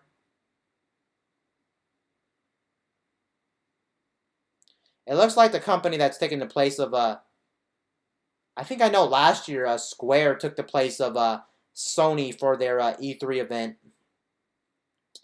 And then right now it looks like Call of Duty wants to take the place of Sony for E3, because somebody has to take their place, right? I think it's the I want to say the Monday night spot for E3. That's when Sony normally does their press conference, but they're trying to find a placement. I think last year it was actually a good idea for Square, because Square actually had stuff to talk about during E3. So that's actually a good replacement. I'm pretty sure though, Call of Duty always does their announcement for the next game in May, I want to say. I could be wrong, but I'm pretty sure it's May. What is this? Trying to see stuff. Add in. Oh, okay. I was trying to see if. Okay. I get it. And obviously, Blizzard's never going to show anymore. I mean, they have stuff to talk about, but they're only going to do it in their own press conference called BlizzCon. But I think nowadays they're doing a lot of bad stuff. Blizzard, like they had that mobile Diablo Eternal, and then on top of that, that whole fiasco with the person with that esport player from China, I think. So you can see that whole Blizzard thing's not doing too well for the Blizzard company. So I can see why people just literally don't want to are getting mad at Blizzard. So I don't think it would matter if they're there or not at E3, whatever.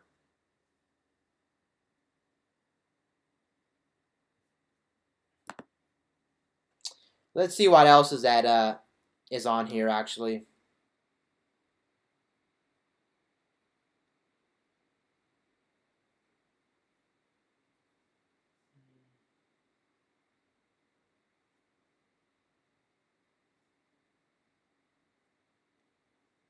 Yes, I was right yesterday. It looks like GTA 5 or GTA 4, not 5. Again, GTA 4, not 5, has disappeared from Steam because it has to do with games for Windows. And yeah, so that's why that's a fiasco.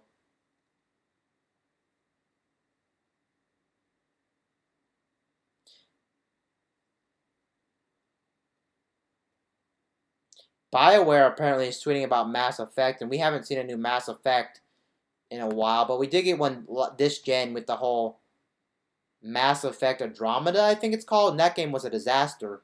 It wasn't okay. It wasn't that bad of a disaster. Let's be honest, but it wasn't a good game either. The animations were clunky, and there were some problems with that game. It didn't. I think it wasn't actually the same team who made the other Mass Effect games, so that probably explains why it was kind of like a messy situation for the BioWare games, or for the for the last Mass Effect game. What am I talking about?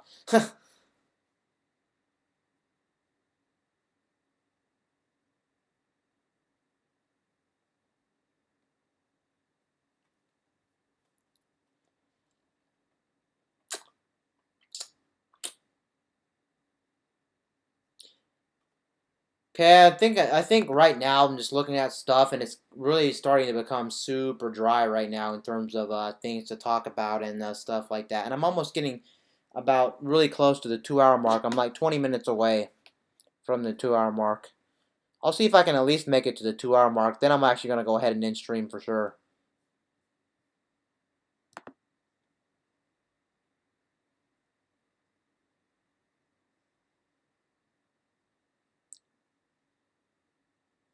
So apparently someone managed to figure out how to play Google Stadia games without an actual Pixel phone, which right now it's locked to only Pixel exclusive phones, but that makes sense since Google owns Android and Google makes the Pixel line. I wonder if there's a trial for Google Stadia. I'm gonna look that up actually, because if there's a trial for Google Stadia, I might try it out. Probably wouldn't be good for streaming though, just due to the fact that if I was streaming and playing that at the same time, I wonder if they both work on different sections of your internet, like download speed and upload speed. Probably your download speed for one, and then upload speed for another. I'm pretty sure you have to pay for Google Stadia right now, and you have to buy the games outright, which is kind of a mess. I'm not down for that right now. I know they are making a free tier later on where you can stream games for free. There is limitations to that service, like you can't stream games at 4K, you don't get Dolby Digital, you don't get higher frame rates or whatever, but that's probably the best one to go for. The one where you get for free, because you have to remember you still have to pay for the games outright on Google Stadia, which is kind of a joke. It really is a joke. It should be in my opinion, I think it'd be better off if it was a service like Games Pass on Xbox. But I understand why it wouldn't be, because then I guess you own the game outright, and if the games you own outright, that means you can stream them for free, because eventually you will be able to stream them for free. So I guess you're not locked into that locked into a payment, because how many people nowadays have so many subscription-based services they're paying for, whether they're movie and TV shows, whether they're music, whether they're game services. There's just so many services out there in the world that, man, if you look at everyone's if you look at everyone's like bank statement or whatever, man, everyone has so many different services they subscribe to, and it's actually a sad world we live in, because so many people have so many different services that they're subscribed to, but they do not use because they just buy them to buy them, and somehow they forget to unsubscribe. You think you want it too, but you actually don't want it. Probably one of the biggest culprits for that, I know for a factor, is probably number one, the gym. Gym memberships are so common for that. People buy gym memberships and then don't even end up using the gym membership. And then on top of the gym membership, also, I do know for a factor that I think Netflix is pretty high too. I know a couple people who have Netflix, but they admitted they don't use it. They're just too lazy to unsubscribe, or they want the feeling of owning it since it's super cheap for them. And they're like, well, I just want it in my back pocket if I ever get lazy. But then, of course, let's be honest, they're not going to use it.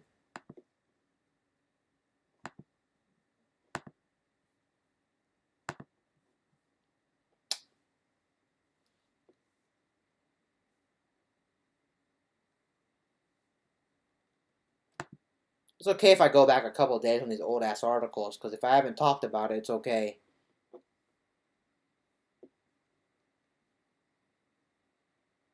Yeah, it looks like I haven't seen anything else that's super interesting right now, which is actually something I would actually want to talk about.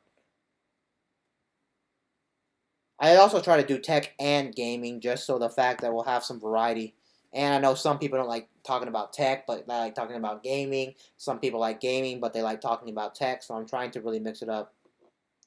Two new Pokemon games launch on Facebook Gaming.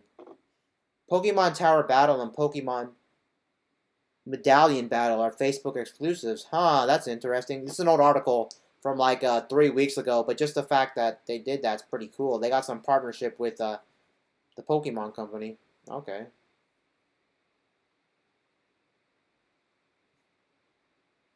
I want to look up gameplay actually of Pokemon Tower Battle and Pokemon Medallion. I wonder if they're actually good games. I might type in Facebook Pokemon.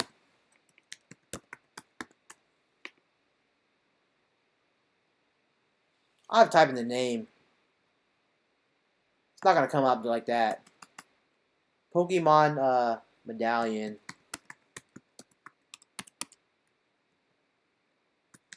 Maybe they're not even out yet.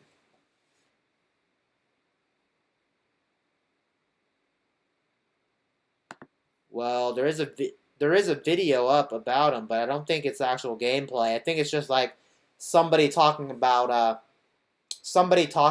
like they're coming out soon. Yeah, it's like me doing the tech news and gaming news. Nope, we know literally nothing about them. Never mind. Nah.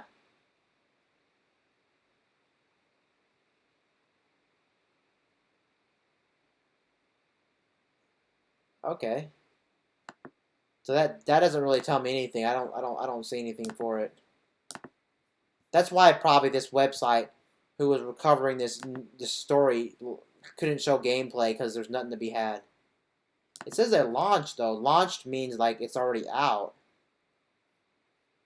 Oh, it says it's already available. If it's available, let me check it out. I don't think I ever actually played anything on Facebook before in terms of their games. I know they had like Farmville and some other stuff.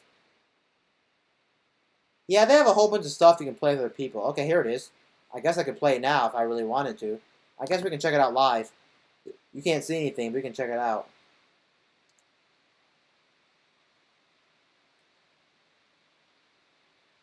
I don't want bombarded with messages. Let's check it out at the spot.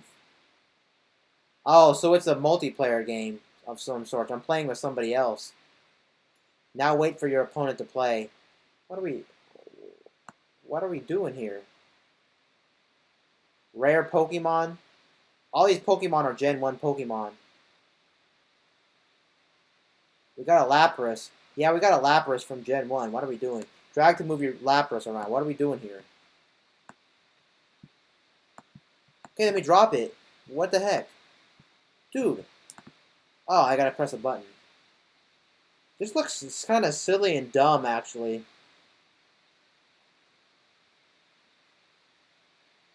Yeah, this looks really silly and dumb.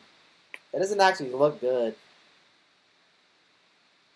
Oh, yeah, it's basically like whoever drops their Pokemon the highest or something. Or, yeah, the highest wins. It's very basic and very, I wouldn't say stupid, but it's not an actual very good game. I'll play again, I guess, and then I'll turn this off. We won't be playing this all night. That's not good. This is just boring. Very boring. Okay, we got a Meowth and a Gengar. Yeah, a Meowth and a Gengar. Wait, what? Oh, I'm supposed to drop it? Oh boy, how'd the audio come up like that? I thought I had the audio muted. You just drop Pokemon on like a platform and then they like flip around. Yeah, why is the audio blaring out like this? What is up with that? It wasn't blaring before.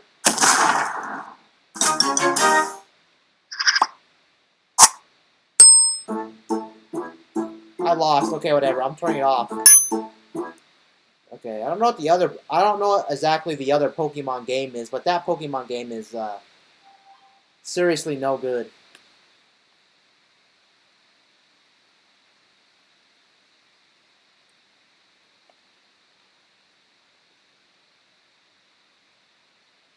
Yeah, I see your message in chat room, but I actually don't know what that is actually referring to. I'm sorry about that. Yeah, I don't know what your message is actually referring to.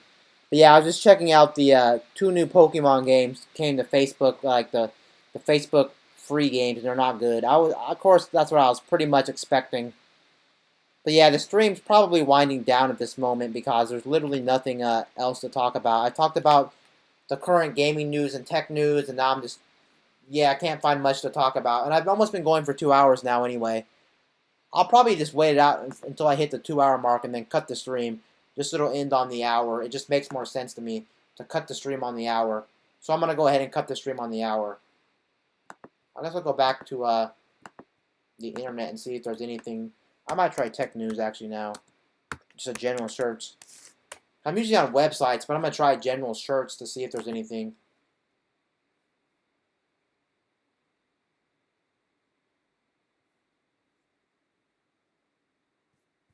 The problem is when I type in the general search tech, there's a lot of weird stuff that I don't know about that come up on the internet that I don't like. I can't talk about everything because it either A, don't understand it, or B, it doesn't interest me. But at least doing a general search for gaming makes more sense. If I'm gonna do the tech stuff, I might as well just go to a dedicated website that only does tech news.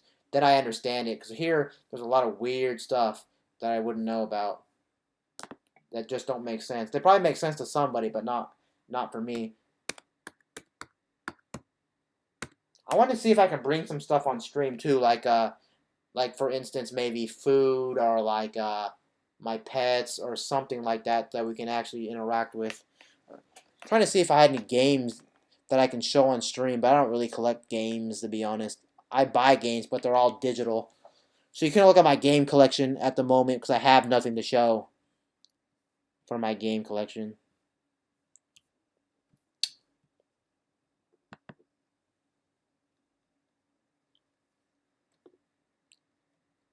Oh, it says Xbox Games Pass is losing 5 games. Popular games, actually. What are they? They should have showed images, bro. Oh no, they have it right here actually. So it's losing a. So I wonder if it's like a.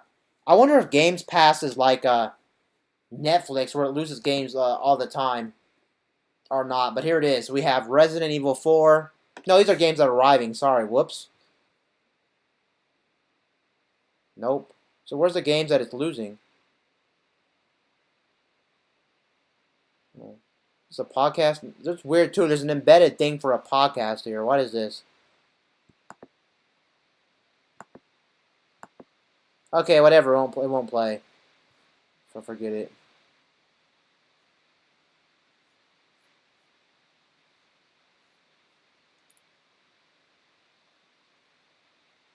I'm trying to read the article and see what's leaving.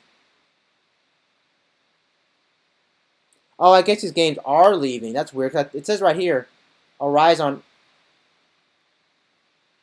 Why did it say it's arriving, but then up here it says it's leaving? It says Resident Evil 4 is apparently leaving, along with Tomb Raider, Middle Earth Shadow of Mordor, and Saints Row the Third. I guess the Division's not too bad since it's like the old joint. It's not the Division 2, it's the Division 1. Resident Evil 4 I can kind of see people being mad over, just because Resident Evil 4 is actually a good game, but who hasn't already played that game?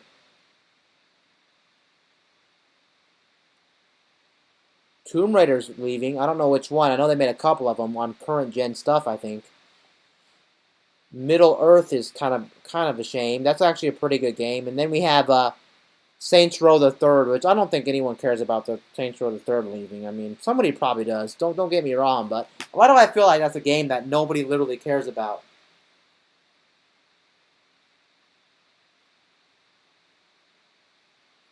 Yeah, and that's pretty much it for games that apparently that are leaving. This is so weird at the bottom. It looked like Resident Evil 4 was coming, but now it looks like it's leaving. The best 14 games to download to your new VR headset. Too bad it still joins from the PC probably, because I told you I'm starting to play more VR stuff, but the thing is with these VR games, they don't actually look like good VR games. No, they look like good VR games. They're just games I can't play, sorry. Oh, okay, Moss is on a PlayStation VR, so I can play that. I know that game's supposed to be an amazing platformer or an adventure game. Okay, they're showing different games and different platforms. It's interesting that a lot of these games are on multiple platforms. So that literally means like you'll have a different experience because the headsets have different resolutions and frame rates. And the headsets are going to be different quality in terms of how comfortable the headset is to wear. Vader Immortal? That's only for Oculus. The Last Guardian VR. Who would have thought they would have put The Last Guardian in VR? Probably not on PSVR. Oh, it is. They have a demo? Huh. I might check that out, actually. The Last Guardian VR demo, if I can remember that. Last Guardian VR demo. The Last Guardian is like an experience. I know it didn't speak to everybody, but I guess someone also said if you were a big fan of Eco back on the PS2, that game would have speak to you. It's made by the same developers as Eco and Shadow of the Colossus, I think. Beat Saber. Beat Saber's a good game, but I don't know what the hype is. I know people like rhythm games, and apparently that's like the best rhythm game ever, but just the fact that it doesn't feel immersive. You're literally just taking two lightsabers and slashing like these little blocks on the screen. But hey, I don't have any say on that because I never tried it. I do like rhythm games, but I never tried it. And maybe it is a fun game. but it's just something I just never thought about, even though I like rhythm games, because literally, what's the point of that game when it doesn't feel immersive? And for me personally, the whole reason to buy VR is to get immersed. But maybe it is immersive. Like I said, I can't judge it. Pistol Whip. Oh, bro, Pistol Whip looks crazy as heck. Please tell me it's on PSVR. Nope. What a joke. We do got a Firestorm though. Pistol Whip looks crazy. Wow, I cannot lie. Pistol Whip looks like a game that would actually be for me. I don't mind fast-paced stuff in VR because I don't get motion sickness. Very crazy. But I can definitely see someone who has like motion sickness not liking Pistol Whip. Definitely. Wow, that game is crazy. It's very cheap too. It's funny when it says Oculus, it doesn't specify what type of Oculus device are you talking about, because I know they make different Oculus. Yeah, why isn't it explaining what kind of Oculus it is?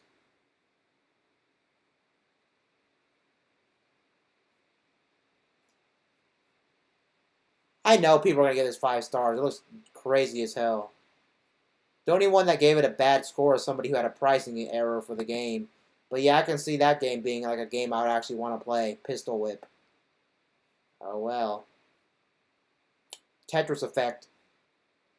Man, I've seen someone play Tetris Effect. I can actually play it since it's on PSVR, but I'm not good at Tetris. But I will admit it's a cool game because not really the immersion, but just the fact that it's a really good implementation of Tetris. You can play that game in non VR actually, which is very interesting. I Expect You to Die. I've seen this game. Oh, it's on PlayStation VR. Huh. It's like a puzzle solving game. Like that's trying to tell a story, I do believe. Yeah, it's like an escape room game where you have to figure out some. I'm not really into puzzle heavy games, but I can see VR being a good implementation for puzzle games actually. So yeah, but it doesn't really seem like a game I would actually really want to enjoy because I don't really like puzzle games that much. Wait, Captain Toad's. Oh, wait. No, Nintendo Labo. They have a 3DS version for Captain Toad as well. Huh. I can see that being I guess semi fun. The Climb. I've seen this game before. People play The Climb because I always see these videos like on Vine or something where someone's playing this like a test demo and they fall. They literally fall because it's just a game where you climb in like in first person with like just just hands on like a on a rock. That's literally all the game is. 29.99. It seems like it's kind of expensive for what the experience is actually trying to go for. Look at some water. Echo Arena. What is Echo Arena? Okay, Blitzball from Final Fantasy meets VR. I can see that actually being a crazy ass game. A good sports game in VR would actually be good too. It'd be cool if they had like a baseball, a football, or a basketball game in VR. Or what if they had like the normal sports games, like like Madden or like NBA 2K in VR. I can see that working extremely well. You are the player. That's the next step. You actually are the player, and maybe you can create your own player and then be in the actual field at the time. That would be crazy. I don't think they have something like that, but that would be a good idea for VR. First person shooter, Robo Recall. That's on the Oculus. I know that game's actually super good. I like anything that's shooty. Arizona Sunshine. Okay, it's on PlayStation VR. How much we talking? Oh, 49. I can see that. I'll have to look up a review on this Arizona Sunshine game.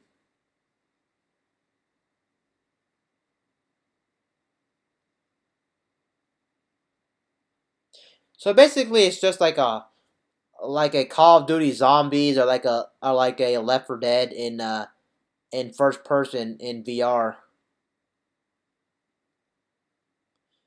It does note that you will want a lot of space to play this. That's why I really think that the PlayStation VR is still one of the headsets that's not too good because you have to have the freaking wire, and I'm always paranoid I might jack up something or hit something when I'm playing. Very inconvenient. Why is Job Simulator on here? No, that's Vacation Simulator. Sorry. Why is they on here? I feel like that they shouldn't be on here, but maybe they're fun. But they look very like mini game esque and just not too fun to actually play some of these games.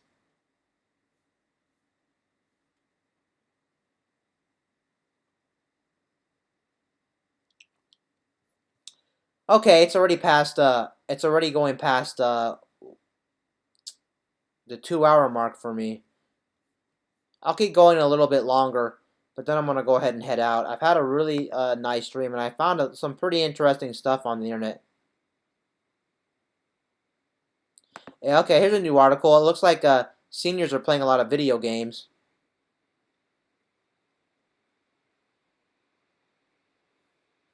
Okay, what happened? What happened? I can't see the article. Okay, nothing interesting. It just says that more people who are older are playing video games. But it's funny though, a lot of these people don't stream, so I've never seen an old person play a video game in general. I'm not saying there's no one that does stream that's old, but in general you don't see them.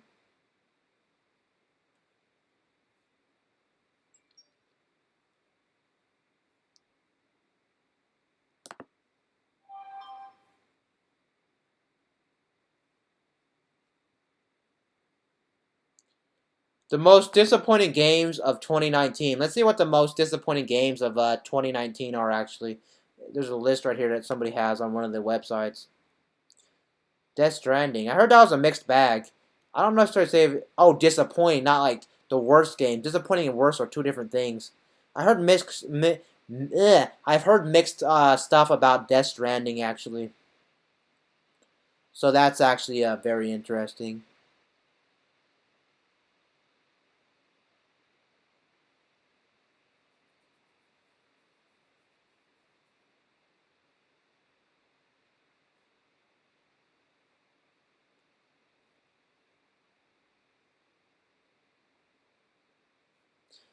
I know Anthem was a definitely another mistake too from BioWare and I think EA.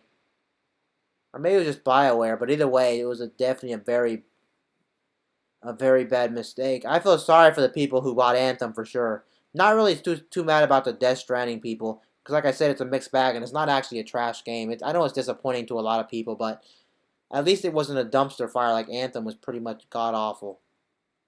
Oh, I forgot about Crackdown 3 actually. Crackdown 3 is one of those other games that's like an okay game. But I heard it had some problems. I forgot What's His Face is actually a character in Crackdown 3. I saw a picture of him, but I don't remember his name. Something Cruz. I forgot his name. You probably know what I'm talking about. I wish they would have said his name, but I know who the actor is. Wolfenstein Youngblood was a mistake. I don't know about Ghost Recon Breakpoint. Days Gone. Yeah, I can see some of these being very disappointing, actually. Yeah, this list might be semi-accurate on a lot of this stuff. It seems about right.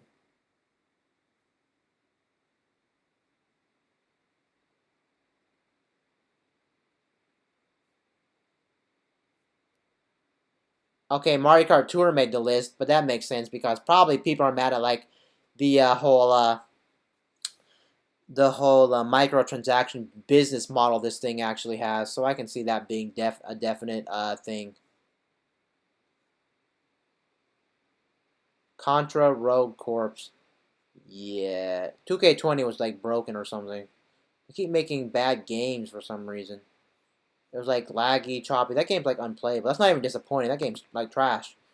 Just like the one on Switch, 2018 or 2017.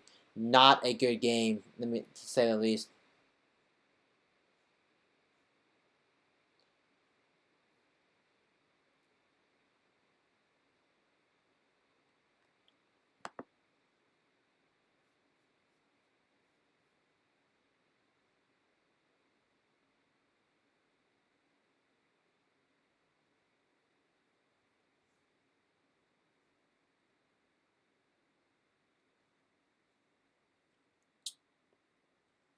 But yeah, I don't actually see anything else on the internet. And like I said, I've been going for about a little over 2 hours now. So I think I'm actually going to go ahead and 100% cut the stream here. So it's been a pretty good stream. I streamed for about 2 hours, and yeah, I'll most likely be on again in the future. So anyway, guys, see you guys later in my next stream or video.